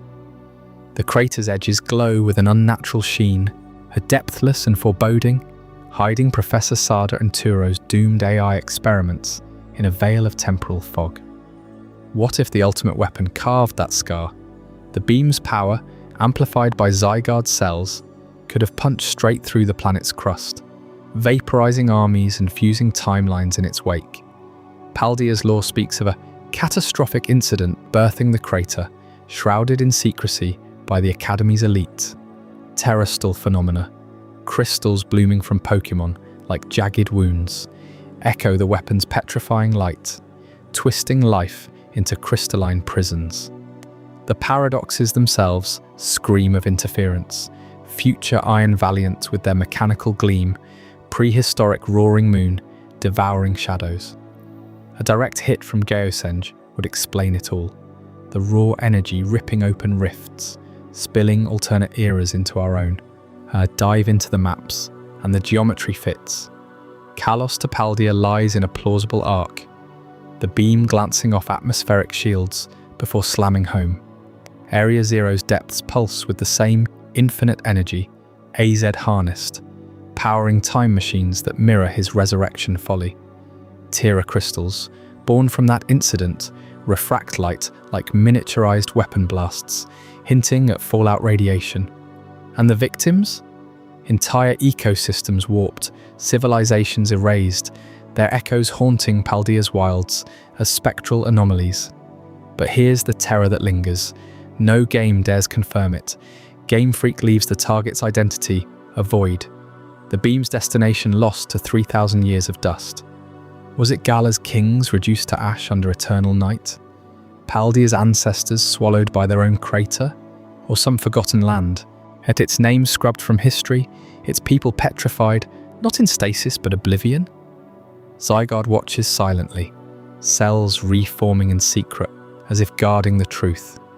The ultimate weapon's light fades into speculation, the true devastation, a ghost in the machine. And speaking of ghosts that refuse to fade, up next in Chapter 18, the Lumiosa City Ghost Girl, we'll uncover the translucent spectre whispering through Callos' streets, searching eternally for the one she's lost. What secrets does she carry from that ancient war? While those cataclysmic theories about the ultimate weapon echo across regions like Gala and Paldea, the true horror of Callos reveals itself not in ancient craters or petrified armies, but in the everyday glow of a bustling city cafe. In Pokémon X and Y, released in 2013, players wandering the elegant boulevards of Lumiosi City stumble upon what many call the most infamous and terrifying modern mystery in the entire Pokémon saga, the Ghost Girl. Picture yourself there, fresh from your latest gym battle, the air humming with the chatter of fashionable trainers and the faint sparkle of streetlights mimicking the stars above. You step into the cozy confines of the Lumios Pré-Prichatrin Café, a spot tucked away in the North Boulevard district where the scent of fresh pastries lingers and soft jazz drifts from hidden speakers. It's late evening, the kind of hour when the city's pulse slows, just enough for secrets to slip through the cracks. You call the elevator to head upstairs, maybe for a quiet coffee, or to browse the bulletin board for rumours. The doors slide open with a gentle chime, empty as expected. You step inside, press the button, and the doors begin to close. That's when she appears, not with a scream or a sudden flash, but gliding, effortlessly, unnaturally, from the left side of the elevator shaft, her form materializing through the closing doors like mist condensing in the night air. She's a young girl, no older than 10 or 12, dressed in a simple white dress that billows faintly despite the still air. Her skin, her hair, her entire silhouette shimmers with an otherworldly translucence, pale blues and silvers bleeding into the elevator's warm lighting, as if she's not fully anchored to this world. She doesn't walk, she drifts, her bare feet hovering inches above the floor, leaving no echo on the polished tiles. Slowly, deliberately, she circles you, first to your right, her wide eyes locking onto yours, with a vacant, searching stare that pierces right through. The elevator hums upward, but time feels suspended, the air growing colder, heavier, carrying a whisper of something long decayed. She pauses behind you, so close you can almost feel the chill radiating from her non-corporeal form, then glides forward again, completing her eerie orbit. Her lips part, and in a voice soft as falling rain, yet laced with an ancient sorrow, she breathes the words, "You're not the one." The phrase hangs there, fragmented and haunting, each syllable drawn out like a sigh from the grave. Before you can turn, before you can even process the goosebumps racing up your arms, she dissolves. Not fades, dissolves, her body unraveling into wisps of ethereal light that scatter like fireflies into the elevator walls, gone as if she were never there. The doors ding open on the upper floor, revealing nothing but empty tables and oblivious patrons. You step out, heart pounding, glancing back at an elevator that now seems utterly ordinary. What could this spectre want? Why you? Or rather, why you? That whispered dismissal, "You're not the one," cuts to the core of Pokemon's unresolved terrors, implying a desperate, eternal quest. She's not attacking, not menacing in the traditional sense. She's searching. In the glittering heart of Callos, a region scarred by its own suppressed history of war and resurrection, this ghost feels intimately tied to the shadows of that 3,000-year-old catastrophe we explored earlier. Is she a remnant of the petrified life from Geosenge, a child casualty of a Zai's weapon, forever trapped in limbo, it gliding through modern Lumios because her unfinished business demands it? Players reported chills running down their spines upon first encounter. Some even quit the game mid-session, convinced their Switch or 3DS had glitched into the supernatural. Data miners and speedrunners dissected the files later, confirming she's no mere sprite error. Her model is fully coded, animations polished, voice line pristine in multiple languages. French players hear it in a ghostly lilt, matching Callos' inspiration from France. Tu n'es pas le bon. English keeps it stark. You're not the one. Japanese whispers, Anata wa sore janai, carrying the same rejecting finality. No battle triggers, no item drops, no follow-up dialogue. She appears only under specific conditions, randomly, after certain hours in-game, but always alone, always gliding, or always vanishing with that phrase.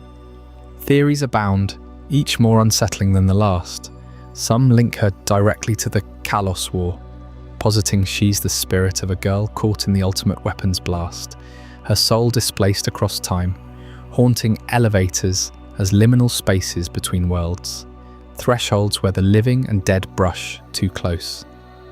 Others point to Lumios' real-world Eiffel Tower homage, the Prism Tower, pulsing with Xerneas or Yveltal energy, suggesting she's a manifestation of the region's life-death duality, seeking the one who can restore balance Zigard couldn't.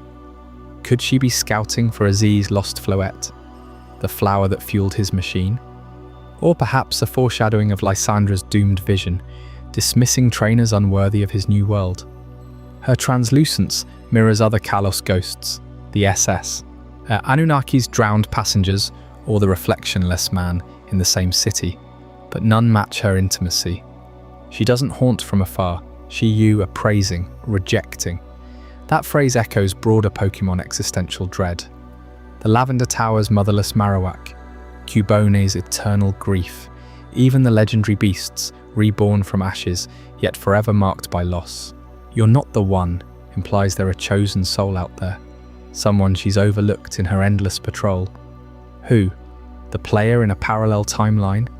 Aziz himself, still wandering incognito, or us, the real-world observers, forever outsiders to her pain? Fan recreations on YouTube rack up millions of views, slowed down to catch every frame of her glide, audio isolated to amplify the whisper's reverb. Modders have forced her into battles, but she glitches out, and her model clipping through reality, just like in the wild. She's appeared in no sequels, no Sun and Moon, no Sword and Shield, cementing her as a relic of X and Y's untamed ambition, when Game Freak wove ghosts into the code without pat resolution. In a series full of capturable spectres like Gengar or Mimikyu, this one defies containment, slipping free to remind us. Some presences demand recognition, even if we're not the ones they seek. And her search doesn't end in that elevator. She re-emerges far from Callos in a place of eternal flames and restless dead, her whisper growing more insistent. In our next chapter, Chapter 19, Mount Pyre and the Spectre's relentless search, we'll follow her trail to Hoen's sacred volcano, where petrified souls and volcanic rites collide, uncovering what she's truly hunting and why it terrifies even the boldest trainers. That translucent figure fades into the elevator's dim glow in Lumios city, her words hanging in the air like a curse you can't shake. You're not the one, but her presence doesn't vanish with the doors closing. She drifts across the Pokémon world, unbound by borders or time, resurfacing in the most unexpected grave among graves. Deep in the Hoen region, where ocean mists clash with volcanic whispers, rises Mount Pyre. This sacred peak looms over Route 122, a colossal tomb shrouded in perpetual twilight. Pokémon trainers from across the seas bring their fallen companions here, laying them to rest in spiraling chambers, etched with grief. Purple flames flicker eternally from grave markers, casting long shadows that dance like lost souls.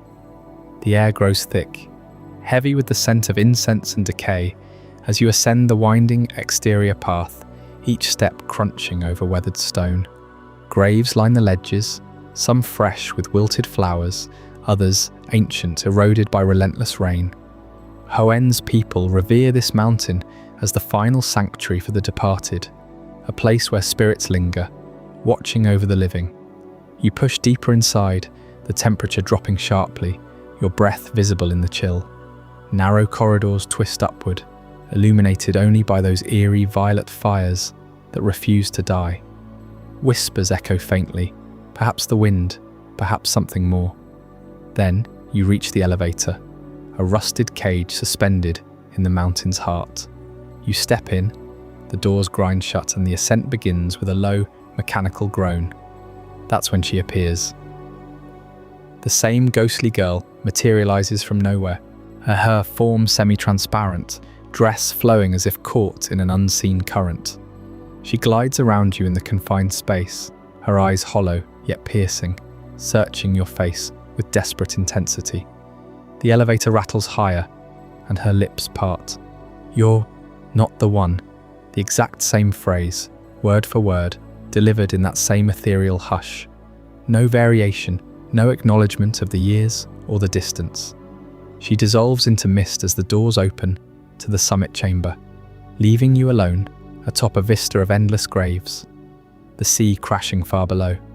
This reappearance hits in Omega Ruby and Alpha Sapphire, the 2014 remakes of Hoen's foundational tales. Those games breathe new life into the originals from 22 years earlier, expanding routes, refining battles, and slipping in subtle horrors like this one. But why Mount Pyre? Or why here among the restless dead of a region oceans away from Callos? The implication chills deeper than the mountain's fog.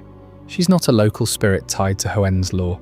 No mentions in ancient texts or Pokédex entries place her among the departed Pokémon.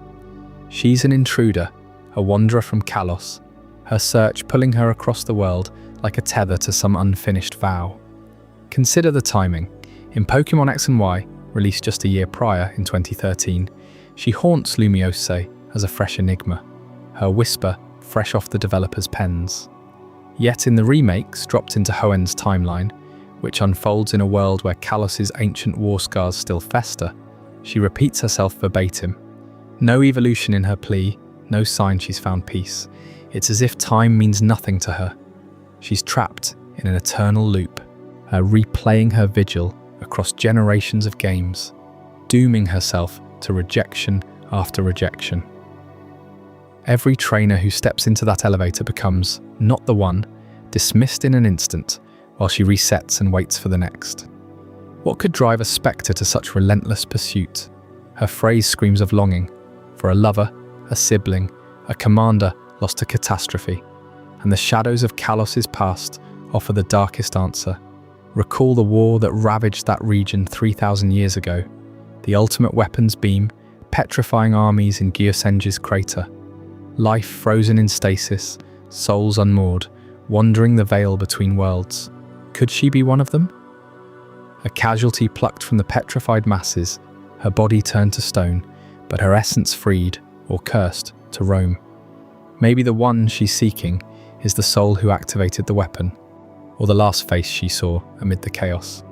A Z's machine was built for resurrection, after all, twisting life and death in ways that birthed immortals, and monsters alike. What if its backlash spawned ghosts like her, forever incomplete, barred from rest until they reunite with their missing half? The terror lies in the ambiguity. No game names her. No NPC mourns her passage. She's a glitch in reality, a remnant of Game Freak's layered lore, slipping between titles like Smoke. Players in 2014 board that Mount Pyre elevator, expecting Team Aqua or Magma Drama, only to confront this Callos import, a bridge between regions that hints at a shared, unspoken history. Hoen's primal forces, Groudon and Kyogre, embody creation and destruction on a planetary scale. Does her presence suggest the ultimate weapon's ripple reached even here, stirring graves and displacing spirits? Or is she proof that death in Pokémon isn't final?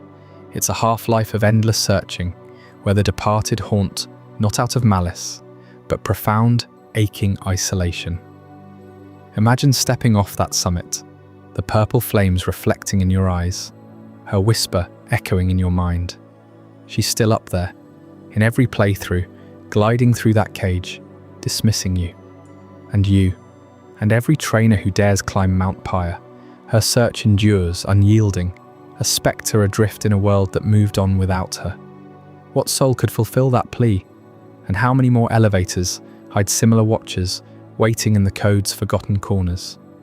As we descend from Mount Pyre's haunted heights, her unresolved vigil nudges us toward another Pokémon staple, shrouded in otherworldly secrets, the extra-dimensional mystery of Pokeballs.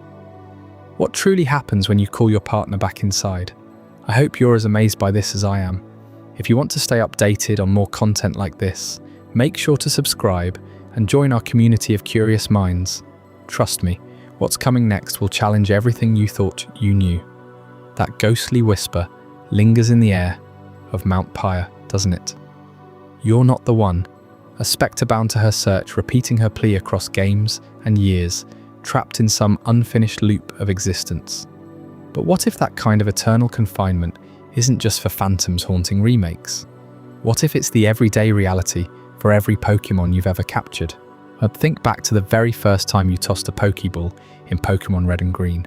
Back in 1996, that red and white sphere arcs through the air, strikes a wild Rattata or Pidgey, and with a flash of light, the creature vanishes inside. The ball rocks once, twice, 3 times, then clicks shut. Victory. You clip it to your belt and life goes on. But where exactly did that Pokémon go? The games never say. No manual, no Pokédex entry, no loading screen tip spells it out. It's just there, one moment roaming free, the next gone. You've probably pictured it 1,000 times as a kid. The Pokémon shrinking down to marble size, curling up in a fetal position, within the ball's confines, maybe napping on a cushy pillow of digital ether. It's a comforting image, right? A portable home, a willing partnership. Trainers and Pokémon, best friends forever. 6 on a team at all times. But peel back the nostalgia, and that simplicity crumbles into something far more sinister. Because if they really shrank, you'd see evidence. Bulges on the ball's surface when a Snorlax goes in. Rattling thuds from a rampaging Tyranitar. Strains on the seams during a battle royale inside your bag.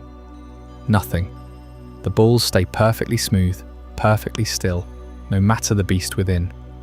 No, the truth hiding in plain sight since those first Game Boy cartridges is colder, more vast. Pokeballs don't compress matter. They don't miniaturize biology. They exile it. Your Pokemon aren't huddled in a pocket dimension bunk bed. They're hurled into an extra-dimensional void, a nowhere place, severed from our reality, suspended in absolute isolation. Professor Oak hands you 5 balls at the start of your journey, each a gateway to oblivion. Throw one at a Pikachu, and in that blinding flash, its body dematerializes, its essence sucked through a rift into, what? Endless black? A sensory-deprived limbo? The games leave it blank, but the implications claw at you in the quiet hours. Consider the physics, or lack thereof. Apricorn Pokeballs in Johto, crafted from ancient seeds by Kurt, predate modern tech. Handmade portals, whispering of prehistoric shamans who first learned to bind spirits to spheres. Fast forward to Callos luxury balls, or Paldea's sleek master balls, all variations on the same forbidden rite. No energy source explained, no quantum mechanics diagrammed, just capture and release. That second flash when you call them back out, do they snap back into existence whole? Or is there a lag, a flicker of disorientation in their eyes you swear you see? Watch a fresh-caught Pokemon stumble on shaky legs after emerging, shaking its head like it's surfacing from a nightmare. Coincidence? Or the aftershock of void sickness? Now layer on the existential horror. These aren't mindless beasts. Pokemon feel, they bond, they remember. That Charizard you've leveled from a Charmander. Since your Indigo League run, it's been in that ball for hours, days, weeks of your playtime. But in Pokemon years? Decades. Since 1996, for the veterans still slotted in some dusty save file. Consciousness preserved, but where? Floating in stasis, aware but immobile, senses stripped away. No light, no sound, no touch, just thought, echoing in the dark. Are they dreaming of battles won? Crying out for you, their trainer? The one who condemned them to this? Or worse, do they resent the click of the latch, the prison door sealing shut? Pikachu on your shoulder, out and active, seems fine. Playful, sparking with loyalty. But the other 5? Silent prisoners, orbiting your hip in metaphysical orbit. What conversations do they have in there, if they can at all? A psychic network bridging the void, like unknown glyphs linking minds across ruins, or total solitude, each soul adrift in its own pocket hell. Battles drag on. Your team rotates in and out, flash after flash. A Garchomp tanks a hit, returns to nothingness. An Infernape unleashes blaze, then oblivion. They fight for you, bleed hit points for you, only to be banished again. Willing, conditioned, or trapped in a cycle of capture Stockholm, praising the hand that caged them? The anime toys with it rarely. Ash's Pokeballs bulge slightly in early episodes, a nod to the shrinking myth. But even there, it's inconsistent. Misty's Togepi hatches inside one, implying space-warping womb. Later, Ultra Balls suck in legendary titans, like Rayquaza without a dent. Game canon overrides, perfect spheres, perfect vacuums. Fan theories spiral from there. Pokeballs as black holes light, event horizons tuned to Pokemon frequencies. Or Arceus-forged artifacts, slivers of the creation wheel, storing life in the gaps between dimensions. But no official word. Game Freak leaves the void empty, daring you to fill it with dread. And the dread builds when you consider the outliers. Ghost types like Gengar, who phase through walls. Do they slip the void's grasp, haunting their balls from within? Legendaries resisting capture, and shaking off 3 wobbles before breaking free, fighting not just the ball, but the erasure itself. Mewtwo, born in a lab, shattering balls with psychic fury, remembering some prenatal limbo. Your box full of mons from Scarlet and Violet's DLC paradoxes, prehistoric echoes, future ghosts, stacked in digital purgatory on your Switch forgotten since launch. Hundreds, thousands for collectors. Each one sentient, each one waiting. That click at journey's end when Oak scans your team. He marvels at the count, the levels, never the where. Pokemon centers heal bodies whisked from nowhere, returned pristine. No therapy for the mind fractured. No warnings about long-term void exposure. Just rest, battle, repeat. Since 1996, billions of captures across the world. Trillions in fan counts. An army of the displaced. Loyal because they have no choice. This extra-dimensional enigma underpins everything. The wars, the ghosts, the beasts, reborn from ash. Every trainer an unwitting warden, every gym badger chain. And as we turn from these silent spheres to the anime's greatest phantom, the GS Ball, its own sealed mystery beckons, a glittering enigma delivered by time itself, abandoned in the shadows of Johto's unresolved arcs. But what if a Pokeball itself became the enigma, not just what's trapped inside it? That's exactly what happened in the Johto Journeys anime, when a shimmering, silver-green sphere appeared out of nowhere, carrying whispers of time itself. It all begins in the misty forests of Johto during those early episodes of Johto Journeys, around 1999. Ash Ketchum, ever the eager trainer fresh from his Orange Island's triumphs, stumbles into a peculiar chase. A wild Larvitar is rampaging, drawn to something glowing in the underbrush. As Ash intervenes, a beam of ethereal light pierces the canopy, and there it materializes, the GS Ball.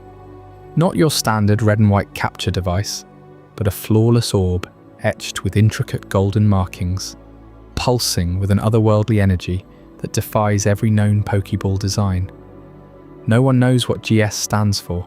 Gold and silver, perhaps, nodding to the game's roots, or something far more arcane.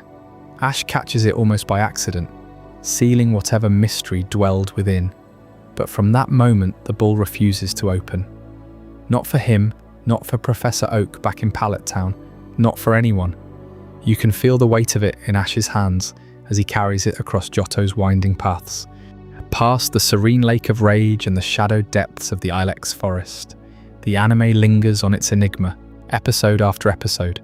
Trainers whisper about it, rivals eye it suspiciously, and even Team Rocket schemes to steal it, sensing its power.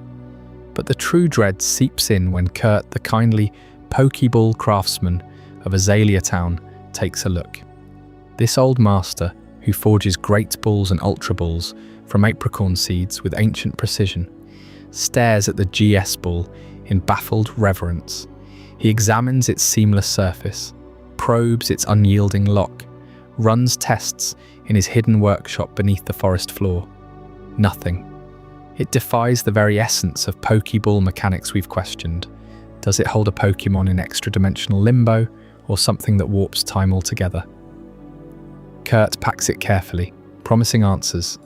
But as he hands it off for further study, the screen fades and the trail goes cold.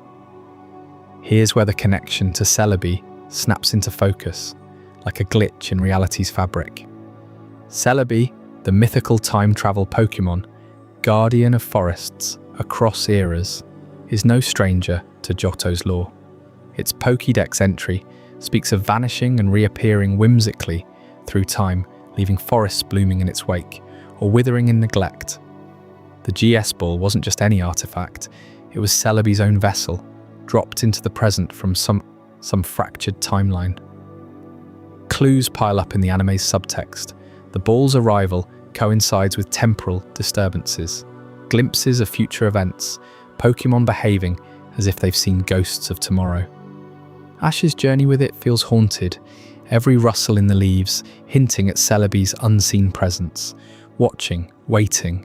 At the theatrical movie, Pokémon 4, Celebi, Voice of the Forest, released around the same time, doubles down on this.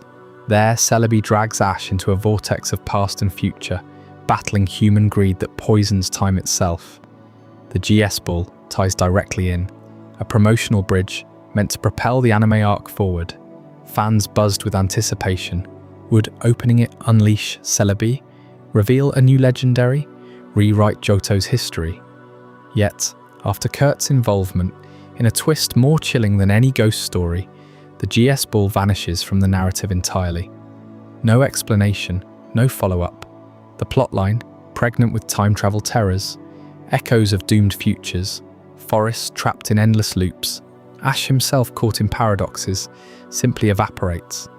Episodes march onto gym badges and league battles, as if the ball never existed. Professor Oak mentions it once, offhand then silence. Celebi's shadow lingers in Ilex Forest shrines, but the artifact that promised to unravel time's threads is abandoned, left to rot in the anime's abandoned corners. Why? Production shifts perhaps, as the Johto saga stretched longer than planned, or a deliberate choice to let the mystery fester, mirroring Celebi's elusive nature. Whatever the reason, it births a phantom unease, a dangling thread in Pokemon's tapestry that tugs at your mind long after the credits roll. Imagine the implications if it had continued. What if the GS Ball held not just Celebi, but fragments of erased timelines? Battles unfought, trainers lost to temporal rifts, entire regions overwritten. The anime toys with this dread, showing Ash brushing against futures where Pikachu never joins him. Or Johto crumbles under unchecked legendaries. Abandoned, it becomes Pokemon's greatest unresolved spectre, a Pokeball that captures nothing so much as our own frustration and fear of the unknown.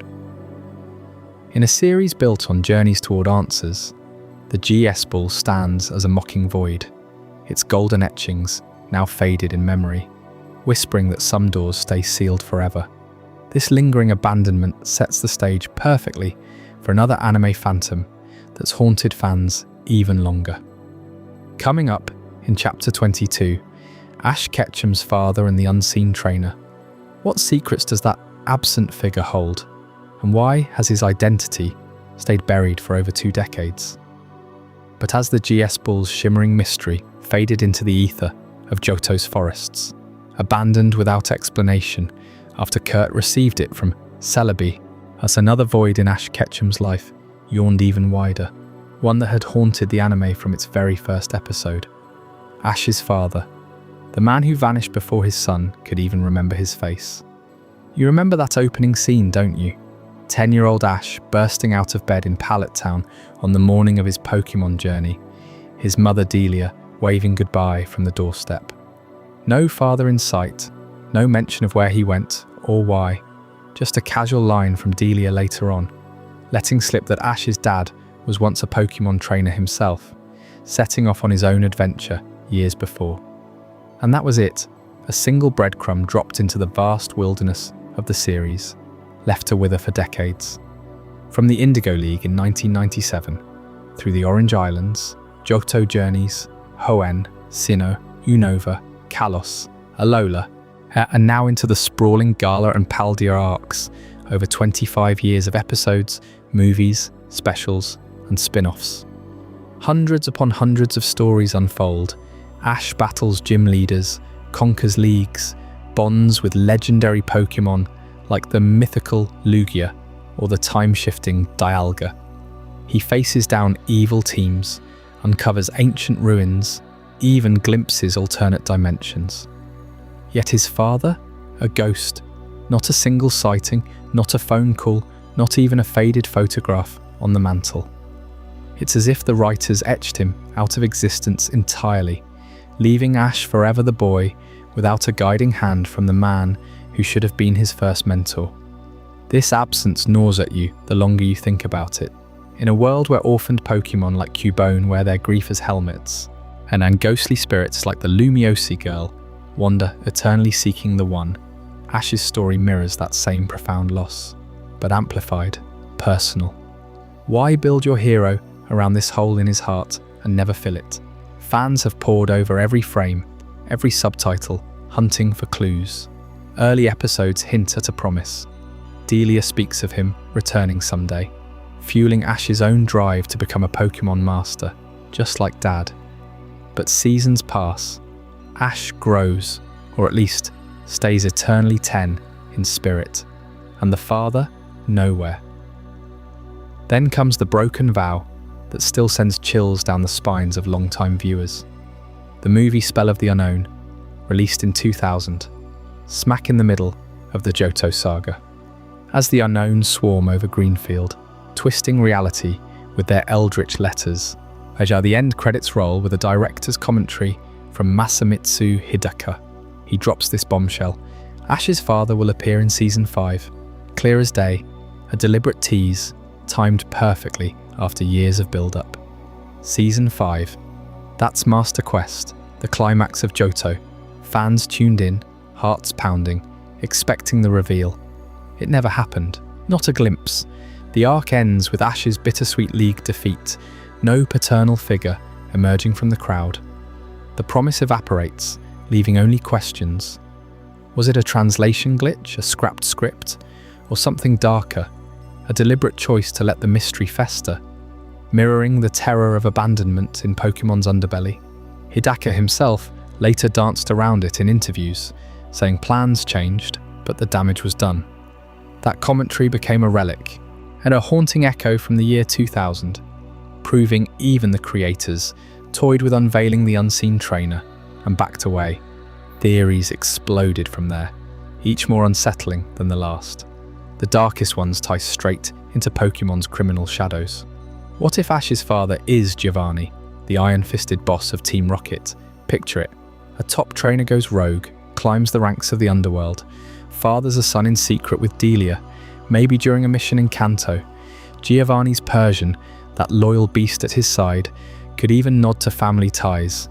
Ash's unbreakable moral compass, a rebellion against his bloodline. Team Rocket's obsession with capturing Pikachu, not just rivalry, but a twisted bid to reclaim their heir. Fans point to subtle parallels. Ash's spiky black hair echoing Giovanni's silhouette. The way Rocket grunts always seem one step behind him, as if watching a prodigal son. Others lean tragic, whispering of unspoken deaths. Maybe Dad perished on his journey, lost to some legendary catastrophe like the burned tower blaze, or a warp from an ultra beast. Delia, shielding her boy, spins tales of adventure to keep hope alive. Or perhaps he's trapped in a Pokeball limbo, shrunken away in some forgotten capture gone wrong. The ultimate irony for a trainer. Lighter guesses float Mr. Mime as the culprit, that loyal Mimey who's guarded the Ketchum home since day one, but even that carries eerie vibes. A Pokemon raising a child in a father's stead, mimicking human warmth with psychic barriers. No theory satisfies because none can be proven. The anime presses on, Ash forever chasing mastery without closure. Her specials tease returning trainers, but never him. Games nod indirectly. Red's silent dad in Pallet Town, a blank slate echoing Ash's void. Even Pokemon Horizons, the new series without Ash, sidesteps it entirely. It's a deliberate scar on the lore, a reminder that in this universe of resurrections and rebirths, Ho-Oh reviving the legendary beasts, Mewtwo cloning the dead, some losses stay buried. This unseen trainer haunts deeper than any ghost type. He represents every what-if left to rot, the promise of reunion shattered, the family fractured by the Pokemon world's perils. Why tease him at all, if not to evoke that primal fear, the parent who leaves and never comes back? And as Ash's paternal shadow lingers unresolved, it pales next to the Sinnoh League's own enigma, the unbeatable trainer Tobias, whose hidden legends crushed dreams under a veil of unseen power. Up next, Chapter 23, Tobias's Hidden Legends and the Sinnoh League Anomaly. But as the anime left Ash's father forever shrouded in mystery, it thrust another enigma into the spotlight, one that eclipsed even the champion's own journey. In the Sinnoh League, during those tense episodes from 2008 to 2010, a trainer named Tobias emerged not as a rival, but as an unstoppable cataclysm. You remember the build-up? Ash had clawed his way through the conference, his team battered but unbreakable, facing off against old friends and fierce newcomers under the roaring crowds of the Sunnyshaw Stadium. Then came Tobias, stepping into the arena with an aura of quiet menace, his very presence silencing the cheers. He wasn't flashy, no grand entrance, no boasts, just a man in a simple black coat, eyes hidden behind dark glasses, unleashing Pokémon that bent reality itself. Tobias's first round was a whisper of what was to come. He swept through opponents with effortless precision, but it was his clash with Ash in the semi-finals that etched him into Pokémon history as pure terror. Picture it, the stadium lights glaring down, the air thick with anticipation. Ash sends out Sceptile, his ace, evolved through fire and fury across regions. Tobias counters with Darkrai, not just any Darkrai. This was the pitch-black Pokémon in its nightmare prime, eyes glowing like voids, tendrils of shadow coiling from its body. Darkrai didn't battle, it haunted. One dark void and Sceptile crumpled, trapped in an endless dream prison from which escape seemed impossible. The move was banned in official tournaments for a reason. Its psychic onslaught drags victims into comas, blurring the line between sleep and oblivion. Yet Tobias wielded it casually, like flipping a switch. Ash rallied, swapping to Swellow for speed, then Staraptor for raw power. Each fell. Infernape charged with blazing fists, only for Darkrai's Ice Beam to freeze it mid-leap, shattering its momentum. Buizel darted through the waves of attack, but a single focus blast ended it. Torkoal's defenses melted under precise strikes. Even Pikachu, Ash's eternal spark, faced the onslaught, paralyzed by Darkrai's gaze before a final blow sealed the defeat. Tobias hadn't broken a sweat. One Pokémon. That's all it took to dismantle Ash's entire Sinnoh squad. The crowd erupted in confusion and awe, but whispers spread.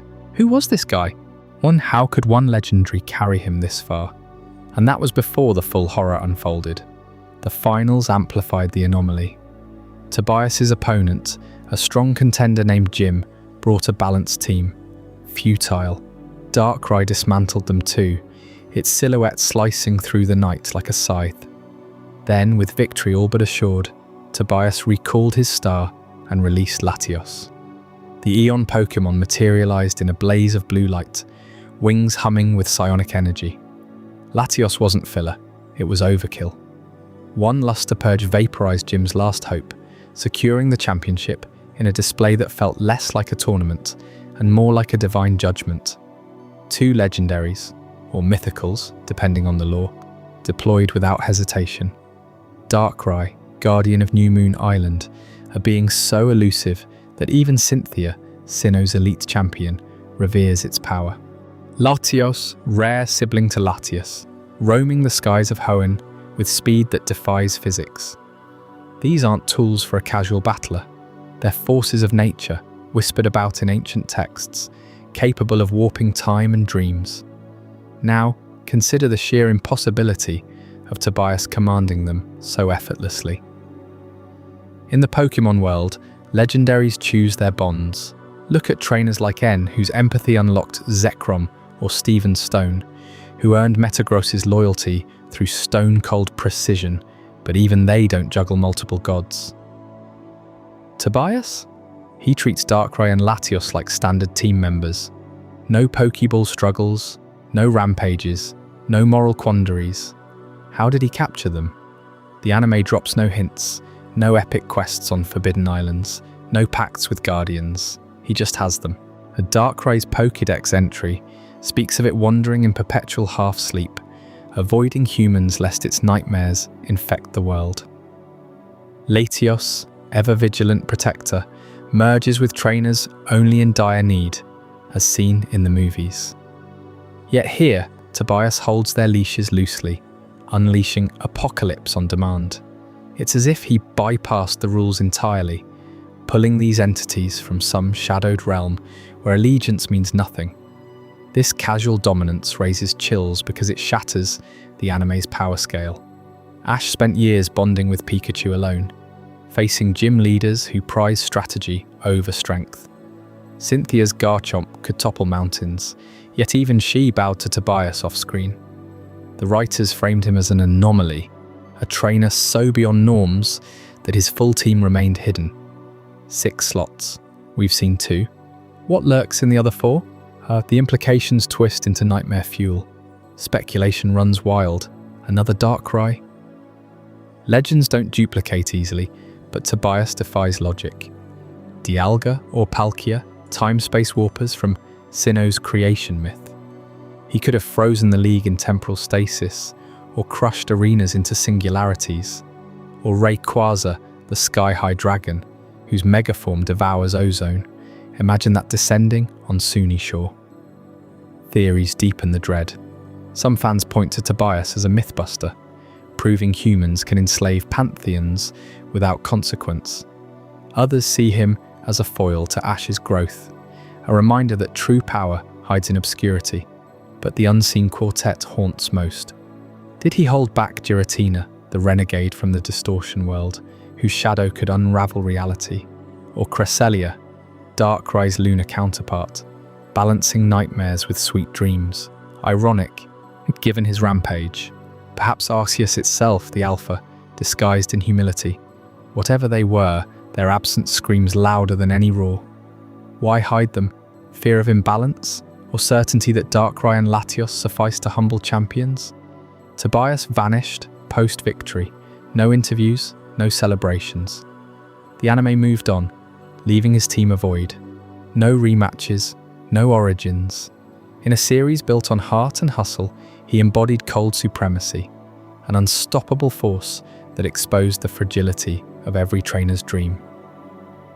What power slumbered in those unseen Pokeballs, waiting for a threat worthy of release? The Sinnoh League wasn't won. It was conquered by shadows we never fully glimpsed, and that veiled might pulls us toward even darker disappearances in the Pokemon world. Up next, Chapter 24, The Vanished Draenids of Hoen, a meteor-worshipping cult that guarded ancient secrets, only to erase themselves from history, leaving crumbling altars and whispers of cosmic dread that beg the question, what cataclysm silenced them forever? While trainers like Tobias could bend the fabric of battles with Darkrai and Latios, the people of ancient Hoenn confronted forces that threatened to drown or scorch the very world from existence.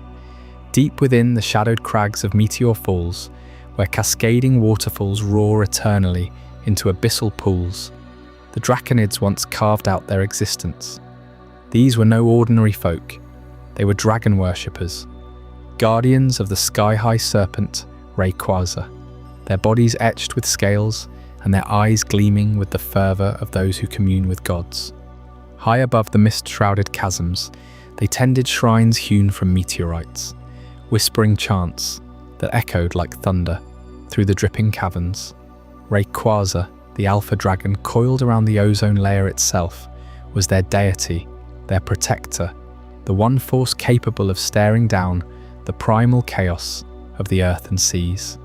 But chaos had come before, in an age so remote that even Hoenn's oldest stones tremble at the memory. Picture the land buckling under the wrath of Groudon, the continent maker, its crimson hide pulsing with magma as it expanded the earth, cracking mountains and birthing volcanoes in fits of primal rage. Forests ignited into seas of flame, rivers boiled away to steam, and the ground split open like wounds from a colossal blade. Opposing it rose Kyogre from the ocean's black heart, the sea basin creator, as its blue scales shimmering with hydrostatic fury as it summoned endless deluges, flooding valleys into abyssal trenches and drowning the world in unrelenting torrents.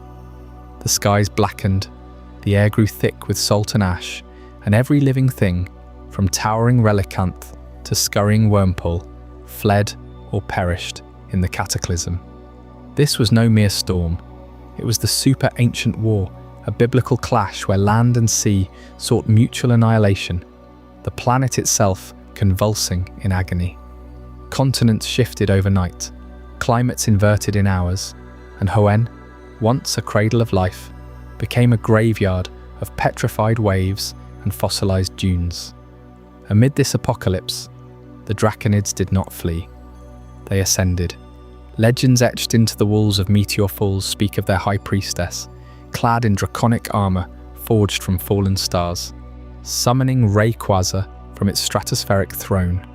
The Sky Dragon descended like a green comet, its emerald body mega-evolving in a blaze of draconic energy, eyes burning with otherworldly light. With a roar that shattered clouds, Rayquaza dove between the titans, forcing primal stillness upon them. Groudon retreating to the Earth's molten core, Kyogre sinking into the seabed's crushing void. Sealed they were, but at what cost? The Draenid scrolls, fragile relics guarded by their last lawkeeper, Zinnia, in the remakes of Omega Ruby and Alpha Sapphire, detail the ritual. They offered their lifeblood in crimson runes, binding Rayquaza's power to orbs of red and blue, items that would one day awaken the beasts anew. Chants rose from Meteor Falls, harmonizing with the dragon's primal bellow, weaving a metaphysical cage around the titan's fury. The skies cleared, the waters receded, the land healed into the lush Hoen we know from Ruby and Sapphire in 2002. Peace returned, fragile and watchful, yet victory's echo faded into silence. The Draenids, who had numbered in the thousands, villages dotting the meteor-pocked highlands, forges belching smoke as they crafted dragon-taming lore. Children raised on tales of sky serpents, vanished. Not scattered by war's remnants, not migrated to distant lands, gone. Their grand halls in Meteor Falls stand empty, altars cold, murals of Rayquaza's triumph flaking into dust.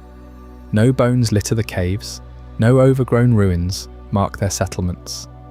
The few descendants, like Zinnia with her braided hair and fractured mask, speak in hushed tones of a great migration upward, but their eyes betray fear.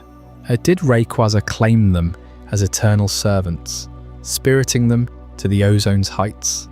Or did the Titan's lingering curse erase them, body and soul, leaving only whispers in the wind? Scour the region, from the sealed chamber's submerged seals to Sky Pillar's lofty perch, and you'll find echoes, but no answers. Pokédex entries hint at their dragon affinity. Salament's fossils whisper of tamed skies, but the Draenids themselves? A void. In 2014's remakes, Zinnia clutches the scroll of the Draenids, her voice cracking as she recounts the sealing. Yet even she admits the clan's fate dissolved into legend. Were they the final sacrifice, their essence fueling Rayquaza's eternal vigil? Or did something darker stir in the aftermath? Perhaps the Titan's psychic backlash, unraveling minds and flesh until nothing remained. And this absence haunts Hoen's every corner. Stand in Meteor Falls at dusk, feel the chill draft, carrying faint draconic hisses, and sense their eyes upon you.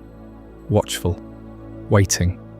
The Draenids guarded against apocalypse once, but now their silence screams a warning. What rises when guardians fall? Their story ends not with triumph, but with an unending question mark, a historical black hole sucking in all certainty. And that pulls us toward another enigma of stolen power, where a silver-tongued schemer named Getsis somehow claimed the creation trio orbs long before Unova's heroes could dream of them in Chapter 25. Getsis and the creation trio orbs. While the Draenids of Hoen vanished without a trace after binding Kyogre and Groudon in eternal slumber, a far more immediate threat was brewing across the ocean in Unova, where a silver-tongued manipulator named Getsis Harmonia had already claimed artifacts capable of unraveling the fabric of time, space, and antimatter itself. You know the orbs, those shimmering relics from Sinnoh's ancient lore, each one a key to commanding the gods who forged the universe. The adamant orb, pulsing with unyielding diamond light, binds Dialga, the colossal steel dragon who dictates the relentless flow of time. One wrong pulse from that orb, and seconds could stretch into eternities or collapse into nothingness, leaving you trapped in a moment that never ends. Then there's the lustrous orb, a pearl of otherworldly sheen that tames Palkia, the pink behemoth of space, whose roars warp dimensions, folding cities into pockets of void or hurling mountains across infinite voids. And darkest of all, the Griseous orb, forged from the shadows of the distortion world, which summons Giratina, the renegade serpent cloaked in perpetual twilight, guardian of antimatter, whose mere presence erodes reality, twisting gravity and light into nightmarish inversions. These aren't mere trinkets for a collector's shelf.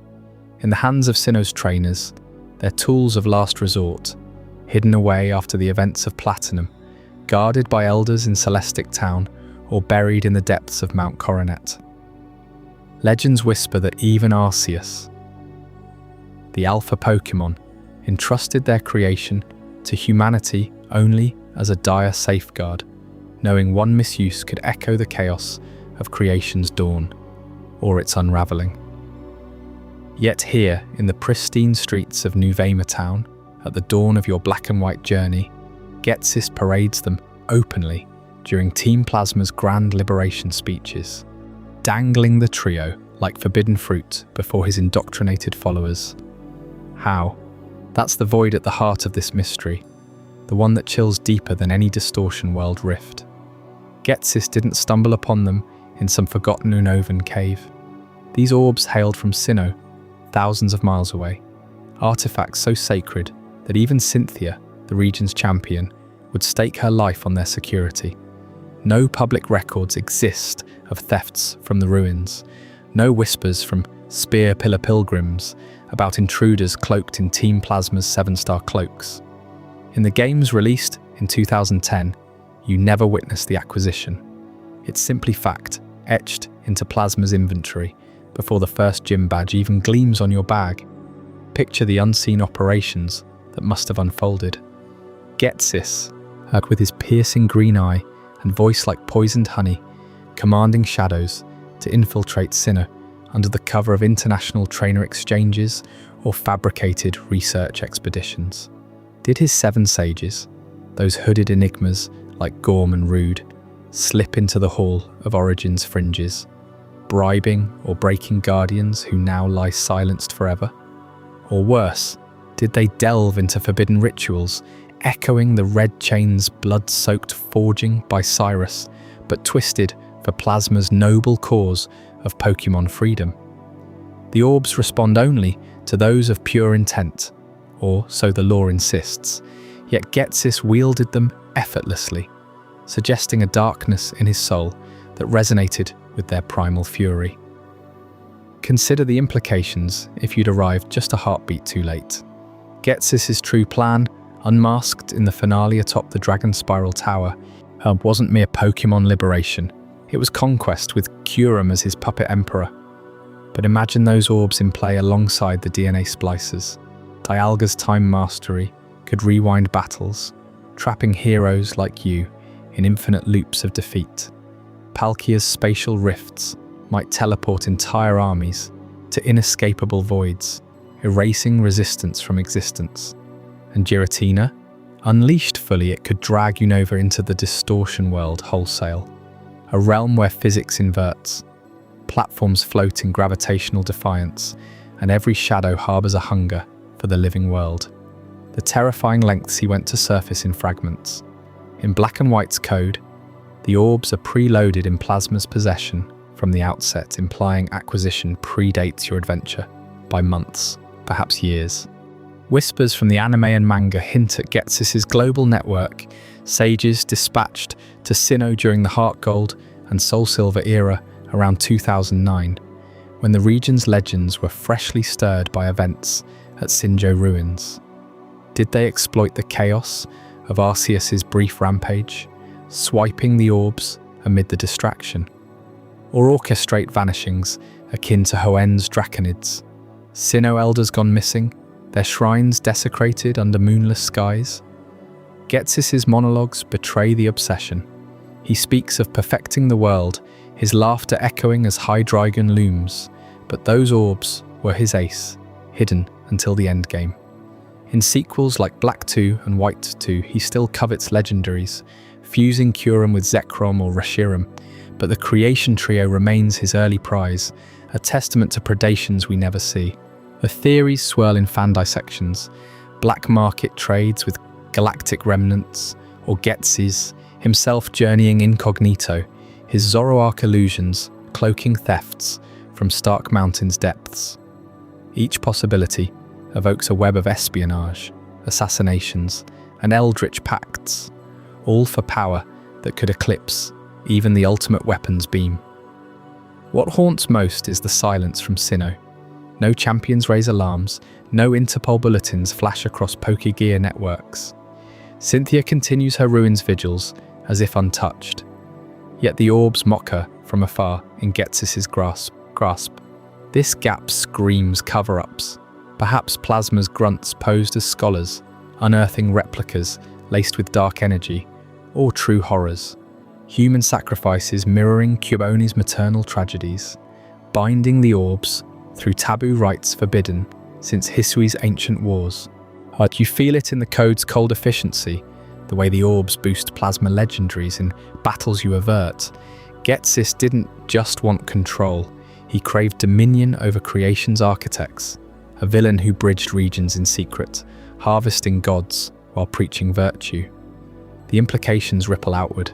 If he secured these pre-game, what else lurked in Unova's underbelly? Shadow Triad phantoms scouting Sinnoh's peaks, sages decoding plates in Celestic Town's dead of night, all culminating in a heist that reshaped fates. And as Team Plasma fractures under your resolve, those orbs vanish into law's fog, their theft unresolved, a chilling reminder that for every sealed titan or vanished cult, predators like Getsis prowl unseen, their cosmic gambits mere preludes to greater unravelings. But the echoes of absence persist in Unova's crown jewel legendaries, leading us straight into Chapter 26, the missing Victini of the Crown Tundra, where a victory star meant for glory was curiously, deliberately omitted. Why would Game Freak code a god of triumph, then lock it away forever? While Getsis lurked in Unova's shadows, wielding orbs that could unmake time and space themselves, a far more insidious void opened up in the icy wilds of Galar. In the Crown Tundra expansion for Pokémon Sword and Shield, released in October of 2020, players ventured into a frozen DLC realm teeming with legendary Pokémon. Long-awaited returns like Articuno, Zapdos and Moltres in their majestic Galarian forms, plus new Dynamax adventures and a sprawling dynasty of Regis. Yet amid this glacial bounty, her one mythical creature was utterly inexplicably gone. Victini, the tiny victory star, with its blazing V-shaped ears and boundless energy, stood fully coded within the game's files. But players could never lay eyes on it, never catch it, never even glimpse its fiery form flickering in the snow. Data miners cracked open the Crown Tundra's digital vaults almost immediately after launch, and what they found sent chills deeper than any permafrost. Every asset for Victini was there. Its model, animations, cry, battle sprites, even textures tailored for the Tundra's pale palette. The Pokémon's data lurked in the code like a spectre, complete with encounter flags, level-up movesets, and Pokédex entries ready to populate. You could force it into existence through glitches or homebrew exploits, watching it materialize on your screen. Those wide, an innocent eyes glowing with psychic fire, its cream and orange body humming with victory's promise. But in the official game, those flags were locked away, the paths to its den severed, its storylines excised, as if Game Freak had second-guessed their own creation mid-development. This wasn't a rushed cut or forgotten beta remnant. The integration ran deep.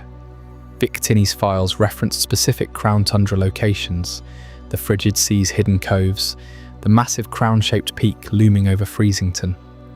Internal scripts hinted at a legendary clue quest, much like the ones unlocking Calyrex or the Swords of Justice, where Peony's daughter, the irrepressible Sonia sidekick, might have whispered hints about a victory spirit warming the eternal winter. Imagine trudging through blizzards, solving riddles etched in ice, and only for the payoff to echo with silence. Theories swelled in forums from day one. Was Victini meant to crown the tundra's law, tying into Gala's own victory-obsessed culture? Its eternal champion, Leon forever chasing that unbeatable rush? Or did its absence stem from licensing snags, perhaps a tie-in event scrapped last minute, leaving a hollow in the Mythicals lineup, alongside the returning duo of Zarude and Mew, both event-exclusive teases?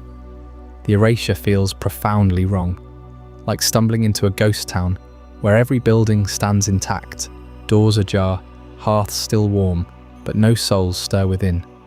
Crown Tundra's map sprawls with empty dens and shadowed ruins, already evoking isolation, but Victini's void amplifies it into existential dread. Why code a Pokémon so thoroughly, if not to release it? Leaks from insiders whispered of internal drama. Development crunch colliding with Nintendo's iron grip on Mythicals usually gated behind distributions or transfers. Yet unlike Glastria or Spectria, fused to Calyrex in elegant narrative bows, Victini floated untethered, a digital phantom haunting save files that never were. Players who modded it in reported eerie glitches, its moves clipping through tundra fog, its cry distorting in Freezington's winds, as if the game itself rejected its presence. Delve deeper, and the lore implications twist the knife. Victini embodies unyielding triumph, a wish-granter born from victory's essence, per its black and white Pokédex roots. In Gala, a region scarred by stadium cheers and dark Eternatus-induced apocalypses, it could have symbolized rebirth, perhaps perched atop the crown, igniting Dynamax crystals with infinite energy, countering the tundra's despair. Instead, its absence mirrors real-world cuts from Sword and Shield's base game, the national Dex debacle that slashed hundreds of species, fueling fan outrage. But Victini, fully baked, zero excuses. Some speculate corporate meddling, tying to Pokémon's 30th anniversary push, reserving it for a mobile event or future title. Others fear darker intent, a deliberate haunt, Game Freak toying with absence to evoke the unknown, much like Lavender Tower's ghosts or Callos' petrified armies. Years later, in 2024, Victini remains exiled from Crown Tundra, transferable only via external means. A second-class citizen in its would-be home, homebrew communities thrive on it, crafting fan quests that fill the void, ice mazes leading to victory flames. But the official silence lingers, a modern myth for the data mining age. It's the terror of the erased, not a lost fossil or ancient war, but a fresh wound in living code, proving even Pokémon's world can unmake its own miracles. What if other phantoms wait in Sword and Shield shadows, coded but cloaked, watching from the data streams? As these digital ghosts fade into the code's abyss, we turn our gaze to the heart of it all, in Chapter 27, embracing the terrifying unknown, where the true horror of Pokémon lore isn't the mysteries themselves, but what they whisper about the voids we can never fill. Victini's absence lingers like a shadow in the code, fully formed yet forever hidden, a digital ghost that refuses to materialize. And this isn't an isolated glitch in Sword and Shield's Crown Tundra expansion from 2020. It's the latest whisper in a symphony of silence that has haunted Pokémon since its birth in 1996, when the first games dropped players into a world brimming with questions that no answer ever truly satisfies. Think back to the scorched journals in Cineabar Island's Pokémon Mansion, those crumbling pages from Red and Green that first unearthed Mew's secret. Fossilized bones pulled from the steamy depths of the Guyana jungle, a place where vines choke the light and ancient rivers swallow secrets whole. Mew, the ancestor cradling the DNA of every Pokémon, glimpsed only in fleeting psychokinetic dances above the treetops during that doomed Project Mew expedition. Decades later, no game has dragged that jungle's truths into the open. Was Mew guardian of a lost civilization, or the key to experiments that birthed abominations like Mewtwo?